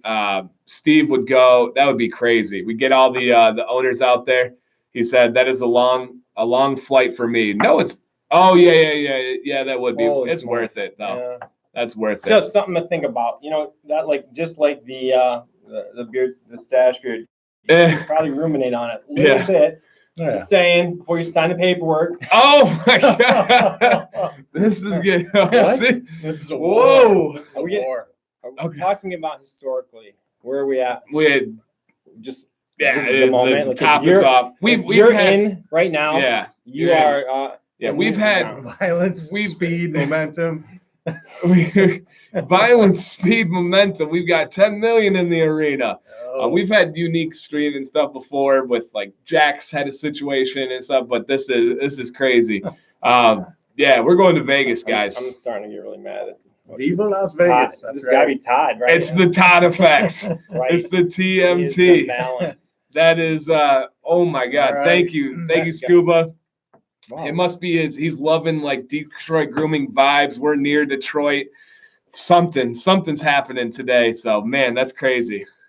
In the air. Yeah, right. Yeah, we were talking about teachers. Okay, so if we did it, would we like make it like a real thing? Like we would advertise ahead of time. Like stay at the same place. Yes. And everybody, we're going to Tropicana, and have you been there? Vegas, I used to go every year before the boys. What about you? A long time for me. Been a long time. Yeah, I've been to Vegas probably in my 31-year life, probably 15 times. Wow. My parents really enjoyed going. I really enjoyed going. Sam and myself have gone twice, just us. So yeah, we really like it, and we're good pros. Hype Stark, who I talk to every day, he is a Vegas shark, an absolute pro. So he just went. I think we make this happen. We let everybody know we're going to Vegas. We of course did the Disney meetup, and Beard Octane Joe was there. We closed the bar down at 2 a.m. Literally, this is not an exaggeration. They brought out 5 state troopers because they thought like this bearded group was going to cause problems at the end of the night.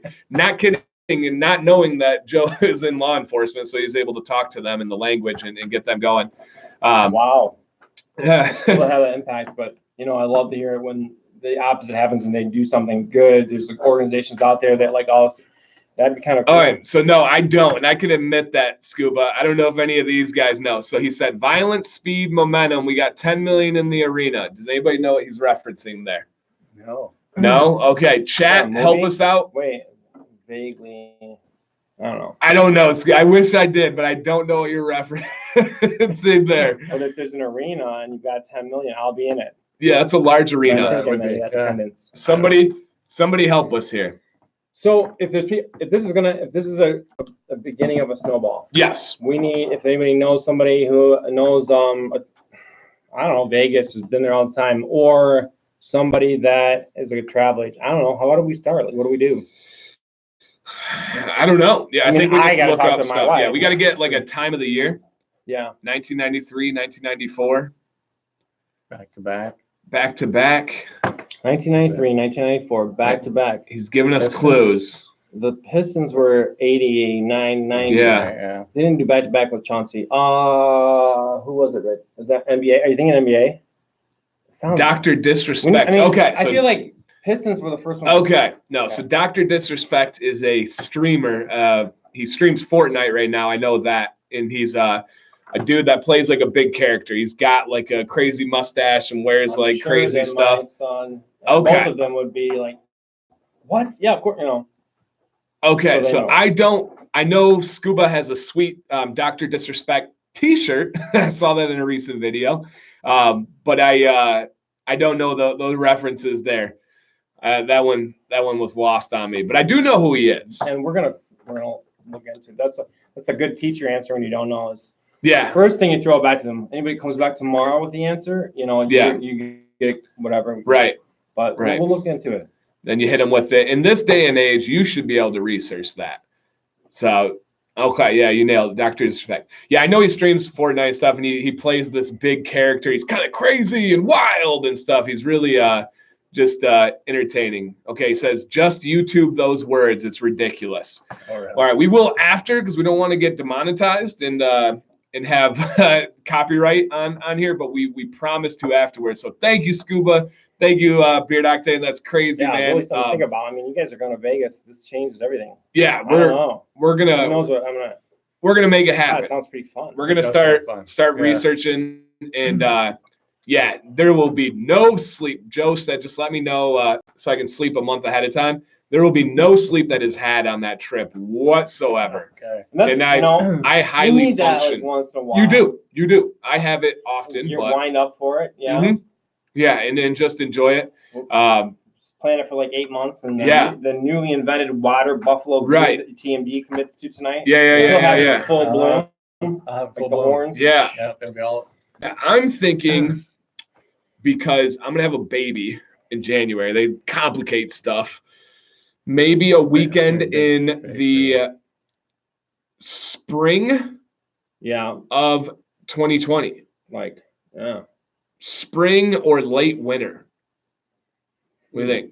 All right, heading out. Good to meet you guys on the left and right. Mom needs to microwave her meatloaf. Scuba, thank you. If you officially, this is the mayor. Awesome. Like you gave me chills, man. You gave me cool. That was cool. I love being part of it. Good meeting you, Scuba. And this is TMD and Scuba. We do this every week. So it's the journey of growing a beard. Scuba, if you haven't caught it, the mayor committed to 60 days of growing a beard for the first time in his 41. Never grew facial hair. Never grew facial 40, hair. And I'm like, let's do it. So, yep. I kind of been a little impulsive here and there. Yeah. But so Tim asked Dan, when are you going to do a big group chat again, like live stream? Good night. You out of here, Dave. See you tomorrow, buddy. Whenever Scuba asks, Scuba is the roundup man on there. Hey, we got Luxurious Bastard in here. Hey. Mr. Lux, you were brought up earlier. TMD on my right here. His favorite oil of all time is Command Bastard. The Command Bastard. So he likes it. Love that stuff. Yep. It's number one. So you see you drink it? I would if I could. I could see you doing that. You're crazy. I know it. Scuba says, "Luxurious Bastard, where the heck were you with the super chats?" He should tell. Tune in next time. All right, Scuba. Thank you, man. Absolute pleasure and honor to have you in here, buddy. Thank you. So yeah, he's at 130,000. Cool. Man, I'm gonna tell my kids about this. He's killing it. He has a bearded reviews channel where he reviews lights and cars. He builds Camaros. He just got an Indian motorcycle that he's redoing a lot of stuff on it, and he now has a shoe reviewing channel too. So he is a videographer by trade. And busy man. And it just grows and grows. And for all the naysayers on when you started, even, it's just bigger. This is how we do it. Yep. This is how it happens these days. And I bet for this Vegas trip that we're saving up for, I bet Luxurious Bastard will be there. He is out in California, so he's not far. Who's the first one to say Vegas? Was it me or you? You said it before the stream. Or no. You said a trip. A trip. And I said Vegas. Okay. Yeah. Man. So yeah, he said 2+ hours. So that would be cool. We're gonna official. You heard it here. We are going to have a Vegas beard trip. Yep. We're gonna make that happen 100%. Yeah, maybe I'm kind of excited. Man, you guys are spinning my world around. Oh yeah, and I upside down now. Yes, I will be hydrating heavily. Yes, so that is going to be weeks leading up to it. Right. Oh yeah, yes, yeah. It's going to be great. Hey, Mr. Mason. Hey, Jay Mason in here, guys. Throw some positivity towards him. We do this more on Monday, but he has a baby on the way. It can pop at any time now. Oh, yeah. They are waiting any second. So, first one or what? No, second Okay. one. Second one. He has a young child. For our first, we had like 3 false starts. Yeah. They sent us home. Yeah. They sent us home. And then the second one, like, nah. Yeah, no, you wait until that thing is like, hey, yeah, get me out of here. So, yes, good luck with the baby. We got some baby beards we're talking about. We got baby human that we're talking about there. We're a little bit reeling from what happened. Yeah, right. That threw us off. Getting my head around it. That was really cool. How does that happen? Just had a baby girl there. You know, in all my 18 years of teaching, nobody has ever thrown money at me. Congratulations there. Who had one? So just had my first baby girl. I'd twice. Ed? I can't read. This hasn't always been this small. And I think that's just with the restructuring of YouTube, but it's hard to see the comments. Oh yeah, nice. Congratulations. Yeah, you're right. Yeah. Awesome, man. He's gonna have his first baby girl. January. It is coming. I'm ready. I'm ready for it. But yes, we're gonna do a Vegas trip, guys. It's gonna be a beard meetup. We are going to gamble. We are going to consume adult beverages. We are going to eat buffets. We are going to see inexpensive shows of odd things. What if we just sat and talked and hung out and drank? And could we do that? Not in Vegas. We can maybe. Yeah. We can't talk. We can't hang out like. Yeah, while we gamble. While we gamble. You know what I mean? Like. Yeah. I know you're a multitasker. You're always doing. We'll just have to figure that out. Yeah. How it's gonna work for you. Like a slot machine when you're talking to me. Yeah. We'll go on a Pai Gow table, which is a good Vegas hack because it's a very slow game. There are very entertaining dealers. If they're bringing you drinks. You don't win much. You don't lose much. But you can stay there. You can interact. You're at a table with your peers. You're doing it. Yeah, and if you go to the right spots, you can find a $5 Pai Gow table. So there's that's my go-to. I've actually never gambled at a table. I did slots. Wow. Okay. I went to Vegas, but we were like, just doing other stuff. Yeah, I would gamble heavily on my father's money. That makes sense. When it was my money, it made me sick to my stomach. Oh, so like real. Yeah. Especially. That's a teacher thing too. It's like, does your dad still go back or? Yes, they're going in like a month. Really? They go often. Yeah. Wow. Yep. They're we'll go to Fremont and hang out at Old Vegas. So that's that's easier to go. That was the last time I almost killed someone. My dad had to physically remove me from a situation. My wife was pregnant with Maddox. I was coming down an escalator and it was one of those religious attention grabbers, and as we were coming down the escalator and they noticed her very pregnant belly, not too pregnant to fly, it was like right before that moment, and they started calling her a sinner and all these terrible things, and I went ballistic on the guy. Went ballistic. It was my first child coming on the way too, and you're calling my wife. Oh man, I lost my mind. It snapped. Somehow that person thinks that they're doing something for God, or that's yeah. That's right. Great. So I was physically removed from that situation before I physically removed his speaking ability. So that was that was crazy. Vegas is a crazy place, man. Crazy. You can go any angle of life you want to in Vegas. So a lot going on there. Official. We are going to do a Beard Vegas gathering. We're going to let everybody know. Gambling while you gather. Yep. You have to do both. Yeah, we'll be doing a lot of stuff. I'm going to mainly base it on food. I really like food. Vegas has the highest food standards in the world. And a lot of people don't know that. So it's well, to get people to go to the desert, you gotta do it right. True. Beautiful facilities and good food. True. And good shows. Yeah, and we'll be able to talk about beards. We'll be able to talk about like confidence and life and careers and everything. So man, that will be an absolute amazing one. Absolutely amazing trip. So I'm excited for that. 2020. I can't believe all this happened. And I mean, well, what month is it now? It's August. Yeah, early August. Yeah, 7. Yeah, I'm trying. we'll just have to, let's not even worry about that at this point, Yeah, but what's going to happen? But the sooner we do find out, get locked in, then we can go. Yep. Because then we can get the plans. The nice thing is, I believe does the casino still somewhat supplement the cost of airfare to like? So like Steve, you're good. Rosie, she knows me. You're good. You're going to Vegas. Let Steve go. Look at that. Look at that beautiful. You see that artwork behind you? That was made by Steve there, so he deserves to go to Vegas for that. He was here for this, for where it started. So that's on the ground floor. Hype. That's where I'm at. See, this dude, I tell you, he reads my mind. This is where I'm at. He reads my mind too. Like, yeah, it's freaky. I felt like he knew when I trimmed before he was on there. No, like I was literally saying these things in my head, and I didn't say it out loud because you were like, let's address that later. I'm like, you're right. I'm sorry. No, you were right. But Hype starts said early December or spring 20. That's literally the two options I was going through. Wow. So that's kind of crazy. I'm already booked on one of those. Early December? Spring 20. Oh, well, like spring break 20. Yeah, no, we're just talking a weekend. You're open. We're just talking a weekend. You know what? I still might make that happen. I'd have, I kind of really want, well, I don't want to say too much here.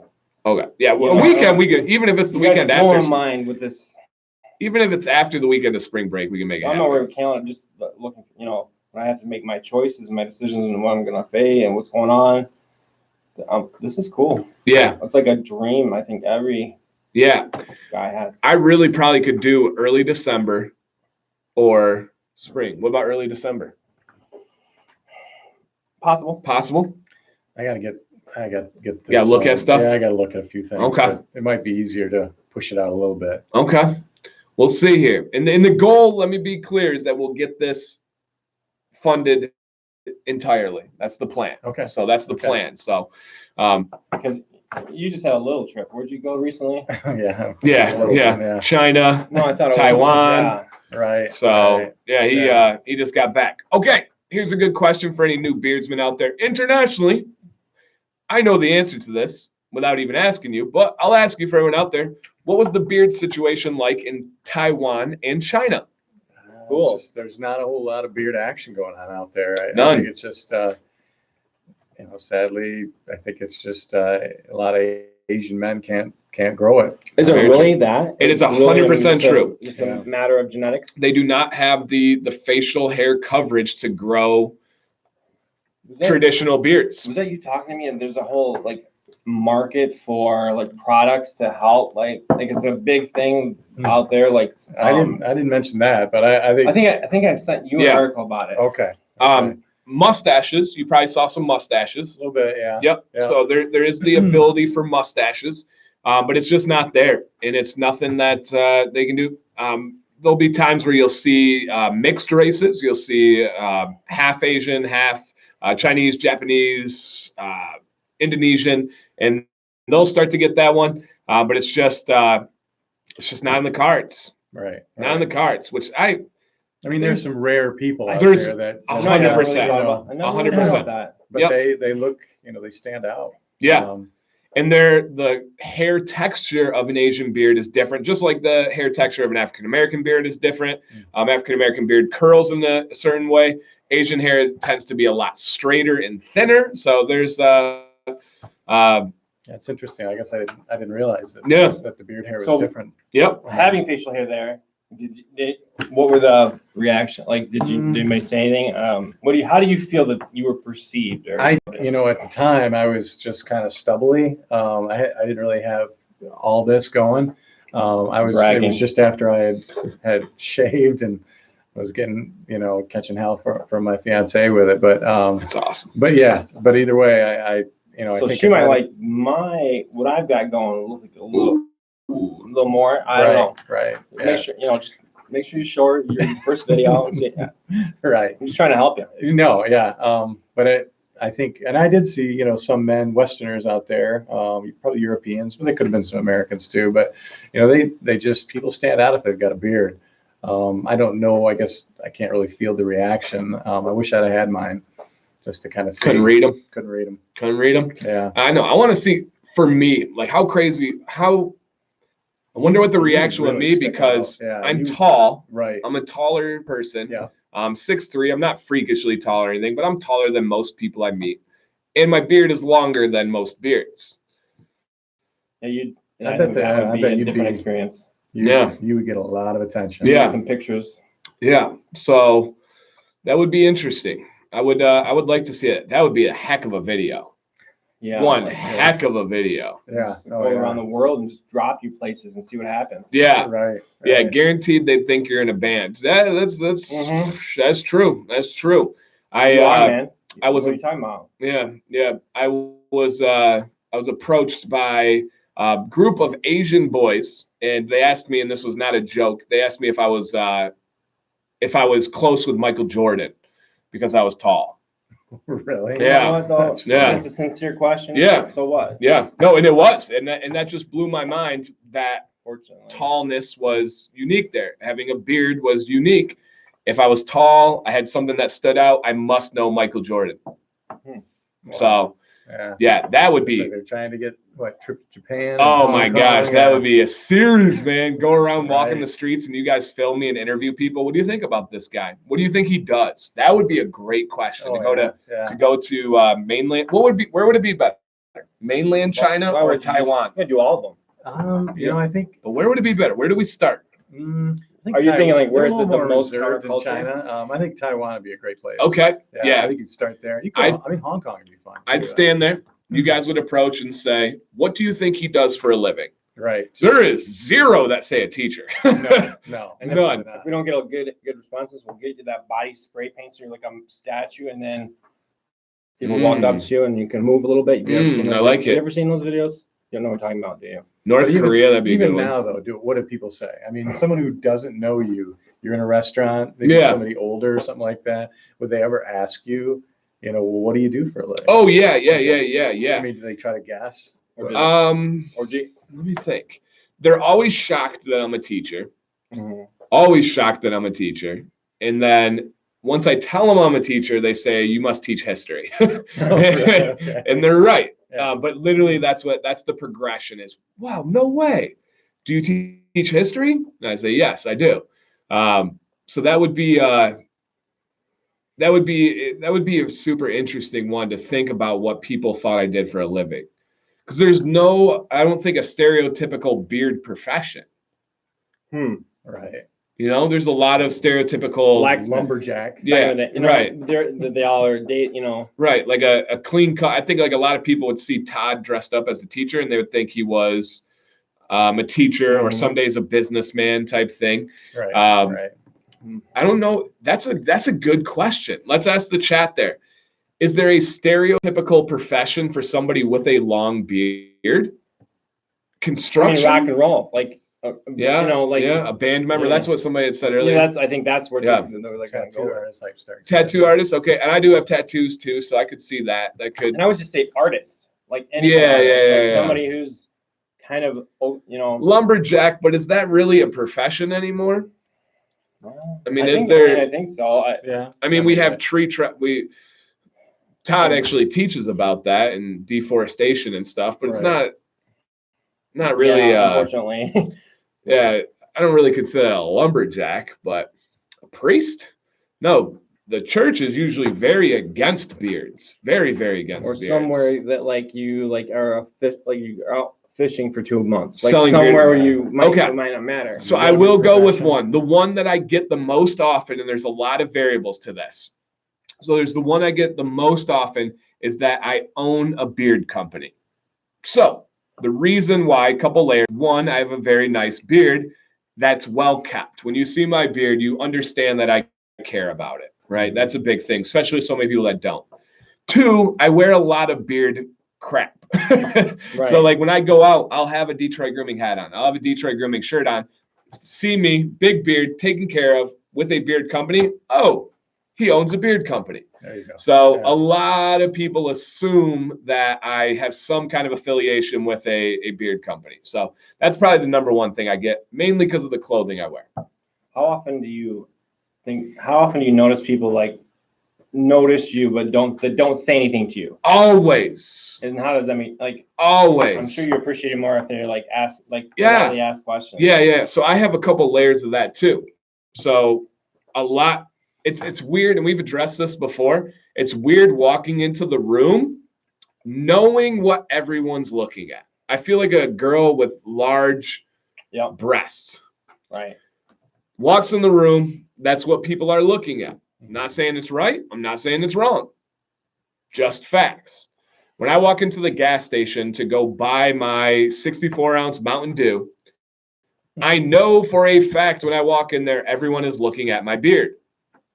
And I love it.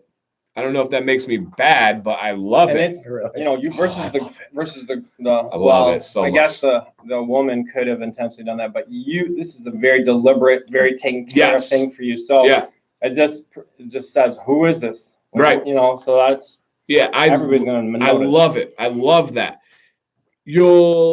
I'll see different types of people. I'll see guys that want to say something but don't have the guts or nerves or know how to say something. I'll see maybe they have the they don't want to be rude to you. Right. Respecting your privacy. Right. I'll see old people that judge the heck out of me and can't wait to get in their car and talk about my beard. I enjoy those ones. The best ones are little kids because they have absolutely no filter. Dada, look at his beard and stuff like that. That's a cool one. Yeah. And then my all-time favorite is someone that recognizes me from YouTube, but is too shy to say something. A lot of bearded guys are reserved. They're very introverts and very kind of kept in. That's why they're on YouTube, is they don't have someone in their life to ask about beard care, right? That's why I really like my channel. Is a lot of guys are growing a beard whose fathers did not have great beards. So they turn to YouTube for that kind of fatherly advice, I guess. And so if they see me, they don't always say something. When we were in Minneapolis, we were walking by, a guy noticed me, he had a beard. He pops back up like this. He taps his daughter once I'm looking away, taps his daughter and points at me. And then as we walk by, I turn around and check, and Sam did too. And he was explaining to her who I was. Oh, really? But he didn't want to say anything. Oh, okay. And usually, I mean, I probably had 5 people in Minneapolis that were like, "Dancing, man," and stuff, which is crazy. So amazing. We've had some crazy ones. I got an email. So a crazy one. He was in the chat earlier, but Jason, a guy in here, has we got a message from did you see this? No. Please share this with Todd. We got a picture. Is that for my wife? Yeah, check. I don't understand. The hairy trio. All right. So we're getting text. So Betsy is watching. She's involved. Yeah, that's amazing. That's amazing. Yeah. She's got to get in the chat though. Yeah, right. Get in the chat. Mrs. Mayor. That would be great, hearing them interact with Betsy, because they're positive guys. You know, they're going to be great. And my fiance's supposed to be watching today too. They are she needs to get in the chat. Honestly, I think it would be very great. I've never seen one thing that would hesitate for me to bring her into this world. Yeah. So they're so the story guy, Jason, has my logo tattooed on his arm. Super amazing tattoo. He lives in Florida. He goes to his doctor to get a physical, has to take off his shirt for the physical. And the doctor says, "Hey, nice DanC tattoo." Nice. What the heck? And then today, literally today, I'll show these guys the email. I get an email. Where is it at here? From a guy who says, I get a lot of emails. These are all within today. So, small world, Dan. I went to go see my doctor today, and this guy has a beard, of course. And he says, we were talking about work, and he says, "Hey, have you ever heard of Dan Command?" And the conversation took off from there. Wow. Yeah. That's crazy. This is like now. This just happened. And I think how crazy is that? I think he's just getting started.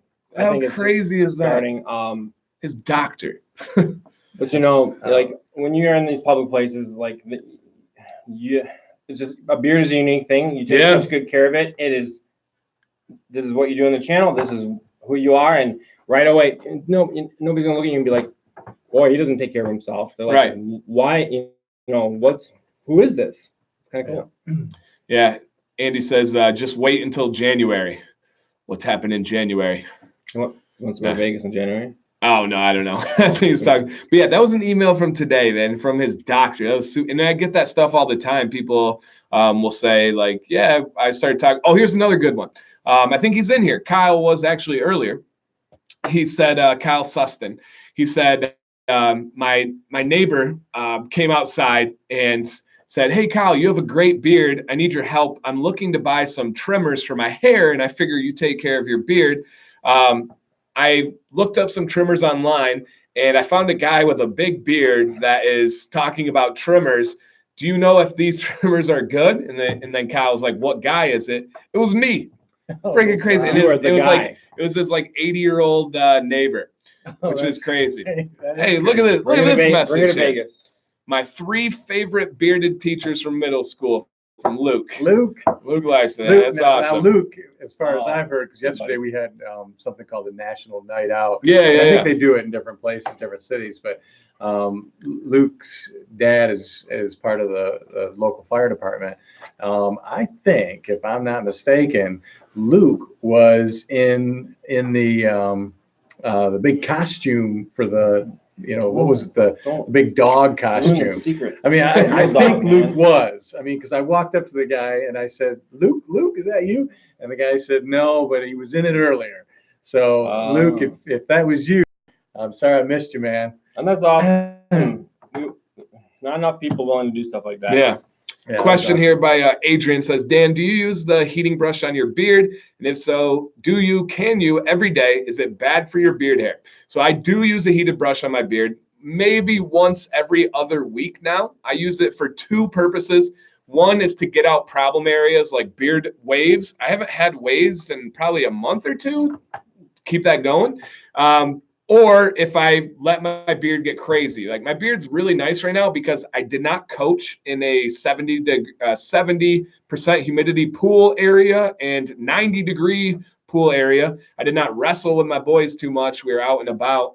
So my beard's good. But by the end of that day, my beard will be poof out to here. And I like to have date nights with my beautiful wife. So if I take her out on a date, I'll hit the heated brush to get everything back in order again. Can you use it every day? That's a very personal question.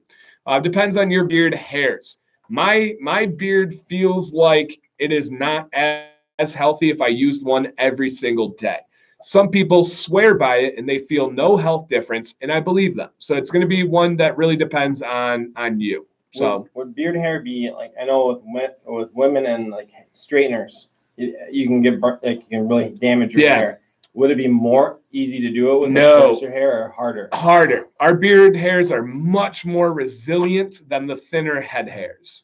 So our beard hairs have a lot more body to them. We've got a lot more outer coating, with the exception of gray hairs. Gray hairs completely change. They lose their protection. They're harder to control. Yeah, they are. I have a video dedicated to that, and I give you some tips and tricks on how to control those gray hairs. But essentially, our beard hairs have these like bodyguards coating them. Once your hair turns gray, you lose those bodyguards. Stark likes to use it once a week. Yep. And it does make my beard hairs feel thinner as well. So I would say work it in as a luxury tool. Don't use it as your daily. I use a blow dryer every single day. I just upgraded to a really nice and expensive one that I bought myself. No company's ever reached out to me about those, but I'm all ears, guys. If you I want to get in the blow dryer game. So Dyson recently. They don't know. I do really want a Dyson. Those are $400. Like magic.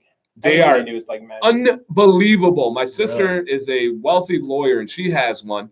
They're darn near silent, and it's crazy how good it makes your beard. If my wife's hairdryer doesn't drown out whatever I'm trying to watch on TV, it's not working. All right. Gary said we're party animals too much tonight. He's out of here. Good night, Gary. Long haul. Thank you. See that autofocus? Oh, beautiful. Yeah, that was a good one. And probably Todd being here. Oh, Hype says his barbershop has Dyson. They're so sweet, and they're like just circles. They're magic. They're magic, man. They're magic. If you're looking for the best heated straightener brush out there, it's called the Kushel Bar. It's 100 bones. I think I have a discount code for $20 off. I don't get any kickback, no commission or anything like that. It's just the best. It's just better. It's like a Dyson vacuum cleaner is better than the cheap ones that I buy from Walmart. End of story. I mean, my cheap one's going to get the job done, but maybe not for as long. Yeah. I believe it's $500 with the gold. Yeah, the normal Dyson one's $400. I've heavily looked into it. I went with one that was more in the 150 range. So yeah, I dropped 150 bones on a hair dryer. Maybe you gotta set yourself a goal. You know, he's got his maybe like when you get to this point and something. True. You treat yourself. True. Treat yourself. Hashtag treat yourself. Any Parks and Rec fans out there? I like you even more as a human. Treat yourself. One of my favorite things. Oh my gosh, Kinda we've like watched Vegas. it like 16 Vegas, times through. Treat yourself in Vegas. Yeah. Oh, we're going. Yeah. Treat yourself in Vegas 2020. Treat yourself in Vegas 19. Yeah. Treat yourself. Best day of the year. There you go. That's a good one. Josh Groban just ate Josh Groban's fish. So yes.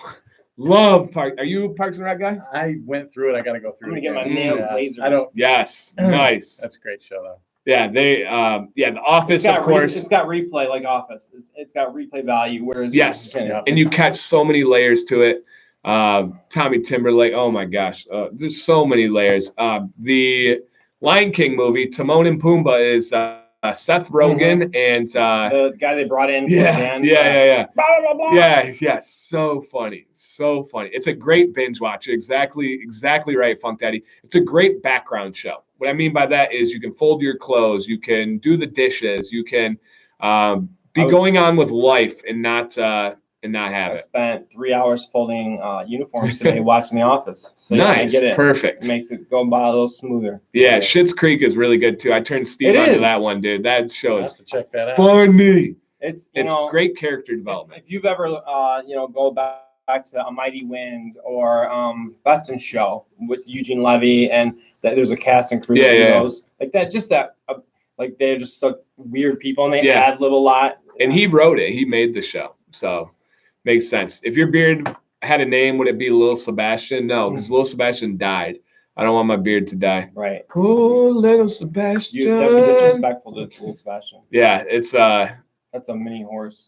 Yeah, a mini horse. Lost right now down there. Caused a lot of drama. So what happened when you were gone? I know it. Yeah, TMD went to Taiwan, mainland China, and California. Yeah. Any other stops? That was it, really. It was a whirlwind.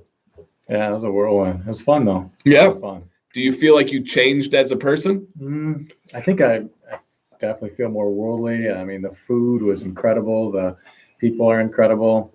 It's just, it's broadened my horizons. I've never been, I've been to Europe, but that's taken it to a new level. That's so cool. What is something you that you took for granted about where you live and not that one place is better than the other, but what's something you took for granted that you kind of open your eyes like, wow, this is great. We have this here. And to pause for thought there, Hype Stark said, I missed it. Does he teach? Yes, we all teach at the same building, same school and everything. And we were heavily addicted to Pokemon Go together. We would spend pretty much every weekend night, some weekday nights, some mornings. We would walk. Travel. We'd drive hours. We'd drive to Detroit. The low point was when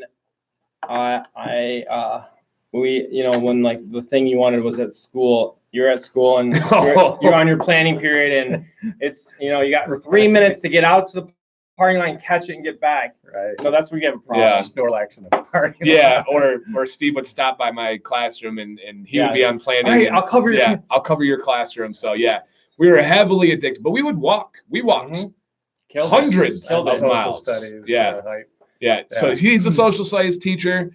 He teaches 6th grade geography. I teach 7th grade ancient world history, 8th grade early U.S. history, and the mayor teaches 8th grade science. So we cover the spectrum.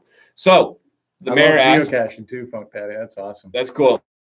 The mayor asked, "Do you?" And Pokemon Go is essentially geocaching. It's it really still a lot of similarities there. Yeah. Would you walk 5,000 miles? That's I think when Parks I go reference. out, Yeah. Right. So I know I'm going to be. So did you put anything in perspective of your life? Did you take anything for granted that you realized? I think. Were any of you students at the school you taught? Yes, I was. We all were. Or no? You were Grand Blanc. I went to Grand Blanc 6th grade. Okay. Were you? Nearby. Carmen. Okay. I was. Todd was for a dabble. So yeah. Okay. Perspective. Sorry, that was a good question. Well, yeah. I think you start to respect the space that you have, and at least in the United States, at least in this area, we just have so much space. We have so much freedom and liberty. I guess, with regard to physical and literal. physical and literal, right? I mean, not literal, right? I mean, not in Taiwan, but I think when you get to China, it's just a little bit more. It's just space is limited, and your own personal space. I mean, people are it's a crowded place, out there on the east side of the world, my fiance mentioned that going out. She just said it's going to be different. The language is a barrier. The physical space that people are comfortable with is very different. It's just a very different world, and it's not a bad thing. It's just different. So you got to get used to it, and you come back and you have to almost acclimate again. I mean, it was definitely a curve. Okay, cool. Had a good time though. Great time. Yeah, beautiful. I'm jealous. And guys, in the chat, for any 3 levels of bearded experience, the brand new first 2 months of bearding, the every type of beard, seriously, from a full beard to clean shaven to round beard to a lot of experiences with it. To me, having a long beard, medium long, I would say. I don't think I'm in the long. I'm getting there. I'm getting there. Okay, all right. In the beard world, legendary. How about legendary status? So if you guys have questions, please, we're just some dudes hanging out, enjoying each other's company, but we do want this to help people out as well. You can direct it to TMD, the mayor, or myself. And somebody asked earlier, I don't even know the answer to this. Is it the mayor or mayor? I know we refer to you as the mayor. Well, we got a lot of things to talk about. Yeah. That's why I was wondering, should this journey go on? Do I if I rise from a cocoon, what kind of butterfly am I going to be? So we'll have to talk about, get some deep thoughts. Yeah. I don't know. Off-stream no thoughts. idea. It is deep. Yeah. I like to throw at these guys like 400 things, half of them inappropriate. But super well thought out. Like Right. he is deep on his thoughts. And then something's just going to ring a bell and we'll be there. I know he's gotten deep when I pick up the phone and I see 16 messages in our little WhatsApp, which we love. And I go, yeah, he's thinking again. Yep. Something's going on with that guy. So question here for me. I've mentioned my shedding issue a few times. After doing the utmost to prevent it, it continues to become transparent. Could it be a hair condition? Absolutely. That's always a possibility there. You can go to a dermatologist usually. They can help you out with that. So yeah, absolutely. If you feel like your shedding is more than average and it's impacting the look of your beard, I would get it looked at by a professional. Probably because it could be something, indicative of, just one of those things you want to check. Don't you think? Yeah. Yeah. So this is where we're at here. Big moment for Todd. I like putting him on the spot, thinking about this. The mayor's trying to be considerate. Todd, going from a full beard to a circle beard, would you grow it out again? I'm liking the idea from Hype Stark there, just to go with the beard stash. Beard stash. I'm going to do that. I like it. Is that a commitment? Yeah, wow. I'm committing. I love it. And I know what it's going to look like. It's going to look amazing. Let me show you. I'll find a beard stash. You know why he's here? Because it's going to happen now. Yeah. Do I have to start training? No. You're going to go through some awkward phases right at the beginning of school year. That's the beauty. We'll be there to support you. And to not toot the horn, but and there's a lot of levels of beard stashes too. But the mayor, big thing, everyone was like, what's your biggest advice? And they're like, just listen to Dan. You've got this tool that a lot of people don't have. So I'm going to walk you through it all. So here is a longer beard stash. So got the stubble beard there. Yeah. And then the longer mustache. Okay. So these are kind of like exaggerated ones here with a much bigger. Here is the most infamous beard stash. This is the owner of the biggest beard company in the world, Beard Brand. Eric had a beard stash for a long time. So longer beard, longer mustache there, but not crazy, Right. And then the beard shorter on the sides. Yeah, I like that. Yeah, I think it's going to rock perfectly. Here's 2 really good examples. There's a lot happening tonight. Yeah. That's actually pretty awesome. That's Todd. And it even focuses in there nicely. He has the right amount of oil in it. And he has college. That is killer. That shows awesome. again that you care about what you're doing and you have a unique style. If I'm a student in your class, I'm taking right it serious. there. Yeah, that's it. That's a nice stash too. That is. That's what we're going for. And it's with a trendy, with the bow tie and everything on there. Woo! Forget about This it. is a momentous live stream. This is a historical live We stream. got trips planned. We have commitments. Okay, I got to hit tab with something else now. All TMD. Get 'em. Okay. So we both at least, I think the mayor's well over, drink 1 gallon of water a day. Okay. A, where is your water intake at right now? B, can you commit to drinking a gallon of water a day? And this is a start, so you don't have to feel bad. That's a good, and I watched your stream here. I don't know, it was right before the mayor took a big break and you guys were kind of talking about it. It makes, and I have to piss really like a good racehorse right now, by the way. That makes great sense. I'll do that. I mean, Awesome. it's healthy. It's, Yep. I need one of those big mugs. That's what I have. And, Yep. I mean, I always see you walking in with Mhm. it. It's massive. Well, that's what happened. First, let's see the beard, then the mug. Yeah. And I've been about the water life for a while, guys. This is something that I started for my channel. I've been drinking a gallon of water. I think my whole adult life for water polo mainly, and then I realized the benefits for hair and everything. So, Hype Stark says he's got a perfect bottle. Oh, another question here. So we got to commit. We got 2 commitments from TMD. I'm going for a third right now, guys. While it's hot, we're striking. This is a conversion. I know the mayor doesn't like the position I'm putting him in, but no, I don't. You're not doing anything to him. I know fun. it's sometimes He wouldn't be progression. Here, Progression needs a little challenge. The mayor challenged TMD to get an Instagram account. Are we gonna make that happen, TMD? I can. I mean, he was throwing some names at me today. Whoa. Yeah, I mean, they were some fun ones. There's a story about this. Well, we won't even go down that road. No. Maybe that's a Vegas story. We've got a lot of Vegas stories, guys. Identities have been changed. Yeah. Right. Yeah, that one. Something really could have happened, and I could have lost. I could have lost a lot there, but I made. You lost me. You would have lost me. I lost you. I lost a lot of people, but I made the right decision. Mm-hmm. Amen. So, I'm glad the most inappropriate one of all just jumps right out to you. Yeah. There were some.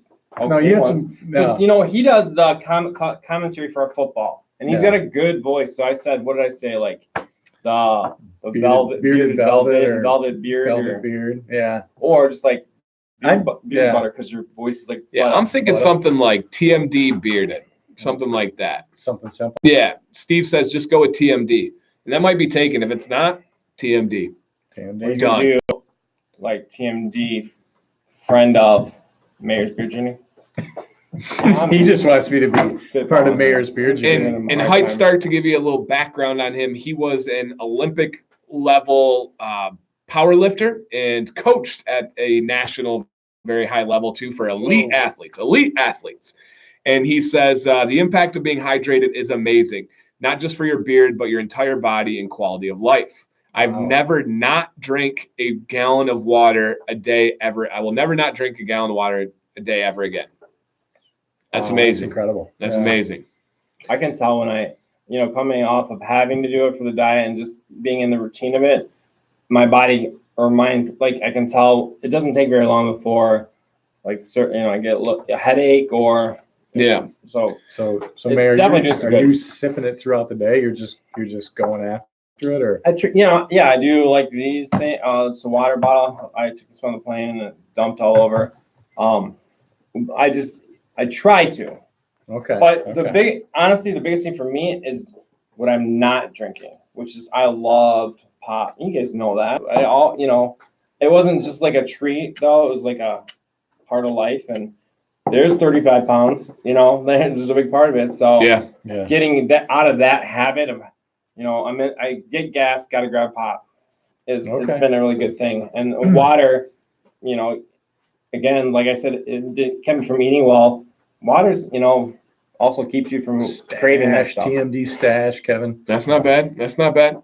That's not bad at all. And then here's something too. And if the more you get involved, the mayor has seen this, you will see it. I know people have said to me, I'm sure they've reached out to you and said how much you've helped them or how much they enjoy this series and stuff. Greg says, Dan, my trip to the barber came out great because I took your video with me. That's so freaking cool. Oh, yeah. Like, cool. That's so cool. Like, I love that. People have told their barbers like what I've said and what to do, and they've had better experiences. It's better to have to be a little bit weird for a second than it is to have it, like whatever you're trying to do destroyed. Okay. All right. Ryan, I got your message. Is there anything that you're curious? Ryan has sent us a picture of his beard. Okay. So I'm wondering if there's anything that he's wondering there. You got any questions for us on that, Ryan? We can hit that from there. And speaking of pop too, Hype Stark once again popping in on relevancy here. He said I forgot what it was, that it was something like a 24 pack of Mountain Dew didn't stand a chance in like 4 days or something for him. Whoa. Right. He was at like 7 pops a day. Whoa. And it was just normal, and he's cut way back. I mean, just because the water intake that cuts you back, yeah. Because you hit Mountain Dew pretty hard too. Yeah. So you cut back. I will never. That was before. I treat pop like a treat. So he says I was drinking 3 to 4 12 packs of soda a week. So it was background noise to your life. Yeah. And that's so much sugar and danger. Yeah. Right. I treat pop as a treat. Like it's something that I really enjoy. I'll never go over 1 pop a day, and I always every other. How big? Like a can of pop, okay. Unless I'm out at a restaurant, and then I'm super cheap, so I have to get what my value is worth of that pop. But I'm getting less and less and less and less pops at restaurants now. I prefer to stay to 1 can of soda a day with days of no soda. I have to prove to myself that I can do that. So yesterday, 0 pop. Today I went to Chipotle for lunch. I had a pop with it. So I did it to. You put diet in the same category as sugar. Got like all the diet. And your body processes the false sugar just like sugar. So 100%.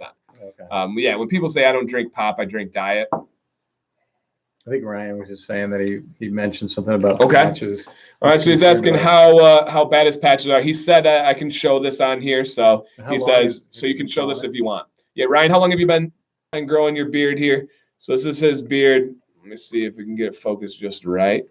I think with this beard, it's not bad at all. You just got to own the style. You're going to go with this. It's kind of dictating what you're going to do. Your beard is telling you what kind of style you can have. And guess what? Listen to it. Your beard's awesome, man. Go with that look. You got a cool little mustache style going with some gaps, and then embrace it. I would trim it a little bit to give it a little bit of style, and rock it, dude. You got a cool natural style. Think about guys out there that trim their beard to look like that. There are guys that want to achieve your style. Mm-hmm. That's pretty cool. Absolutely. That's pretty cool, man. So that's big. In my opinion, if you're going to drink pop, drink regular. Diet is just as bad, so it might as well taste good. If you like, preach. Rather than a dessert, you have Coca-Cola is pretty darn. There is a reason it's like lasted so long. Darn good, but.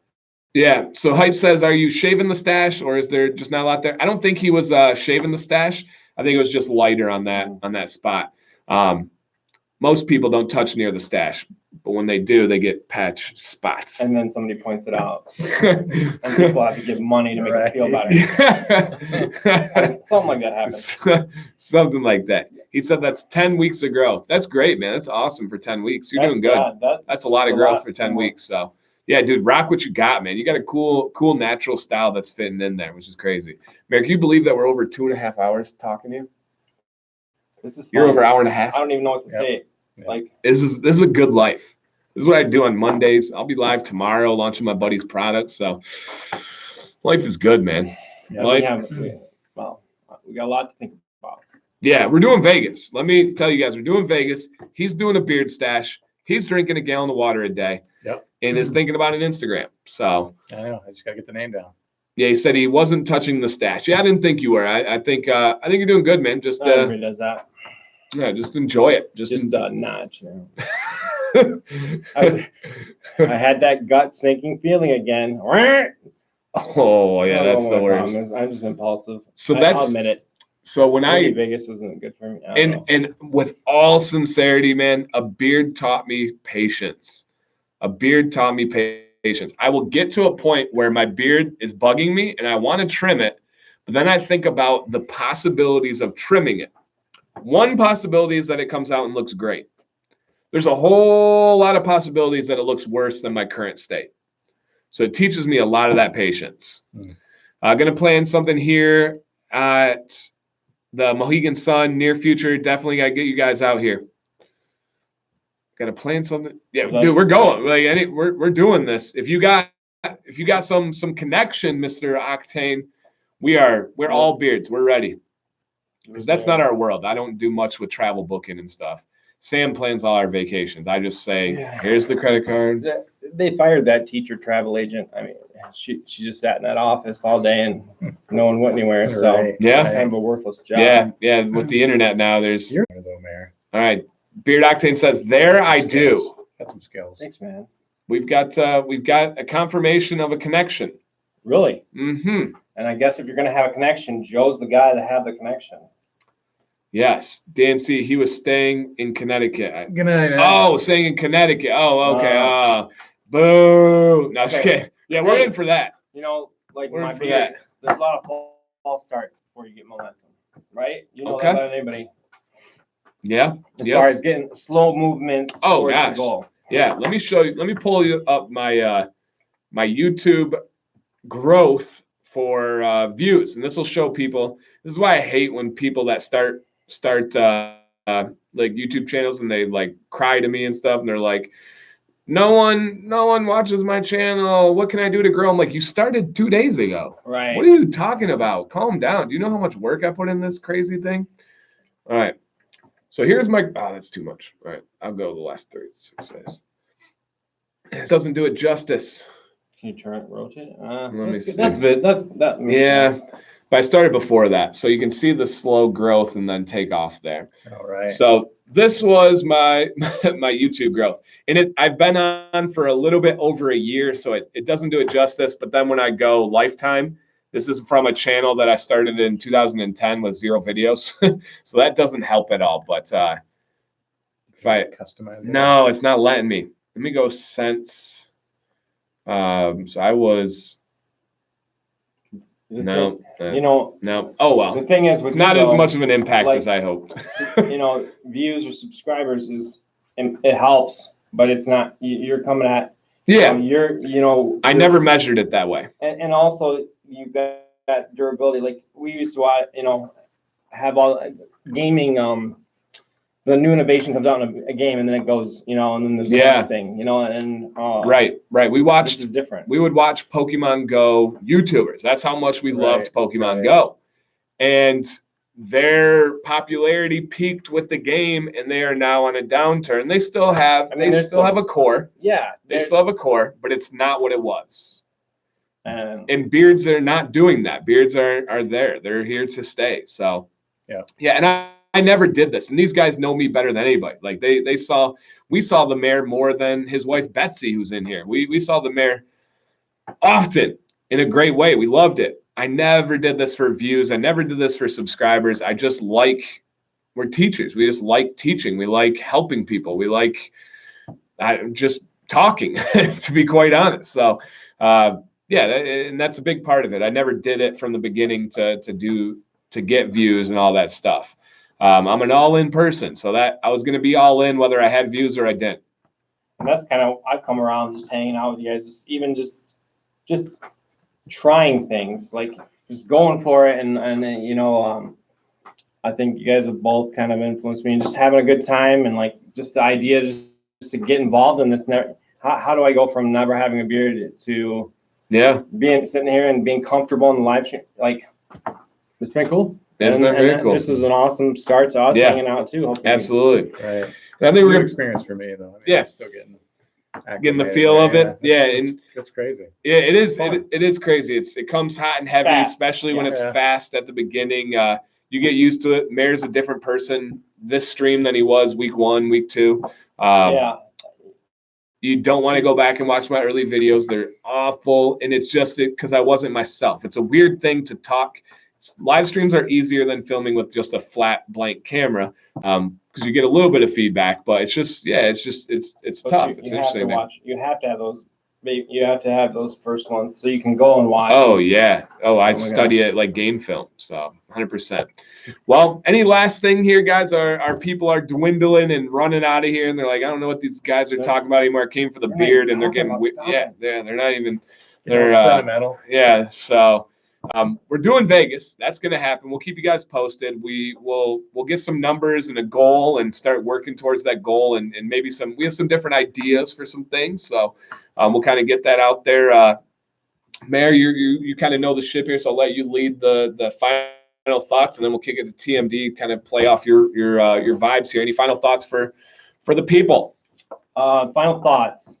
Again, I want to emphasize how awesome the support that Instagram has been, and people just checking every day like a family member, and that's how I feel it is. Wow, this is probably this today will be my most memorable live stream, with just the things that are starting and just the energy that I felt, and the fact that I rarely looked at the clock. Thanks for being part of this Bearded Nation. I'm looking forward to the future, and thanks for hanging out with us tonight. I can't believe I'm here, and I'm thrilled. It's so crazy. It's so crazy. All right, TMD, you want to hit the people? Absolutely. Beard stash, gallon water. Yes. Making a lot of commitments here. So, but yeah, I appreciate it. It's, like I said, new experience for me, and it's amazing. I mean, I know what this guy is doing. I mean, I know he's working his butt off, and he's doing an incredible job, and it's great to be a part of it. So I appreciate all of you too, and thank you. It's an amazing experience altogether. Just getting started. We're super excited to work TMD into this for selfish reasons, to hang out, but also I think he has a lot to add to this community and these videos. Mayor, what Steve said, your confidence from the first video to now is an incredible change. Keep it up, brother. So thank you. Yep, super cool. Nice to meet you, TMD. Absolutely. Three solid commitments. Excited for your journey. Thank you. Thank you. Awesome. Thank you guys for rolling with us almost 3 hours later. That's pretty cool. It's about how many people we have in the classroom right now. So pretty awesome. We'll see some numbers in a second of how many people came in. That's always kind of cool to see. And there'll be a new feature for you on this new one here. Cool. So, all right, guys, thank you. We're going to be back at it next week. And then in 2 weeks from now, we have the big reveal from the mayor and his future plans for the beard, no beard, what's going to happen. This Vegas commitment better be a beard. That would be kind of strange. All these bearded guys hanging out with a bald face. Right. So yeah, that would be fun. Like, let's just go and play. Yeah, right. Now that's all he's gonna think about. He's like, I thought my first live stream was confident. Thanks, guys. Jeez. All right, thank you guys. Thanks. As always, stay bearded and stay positive. We are. Oh, we're still here. We're still here.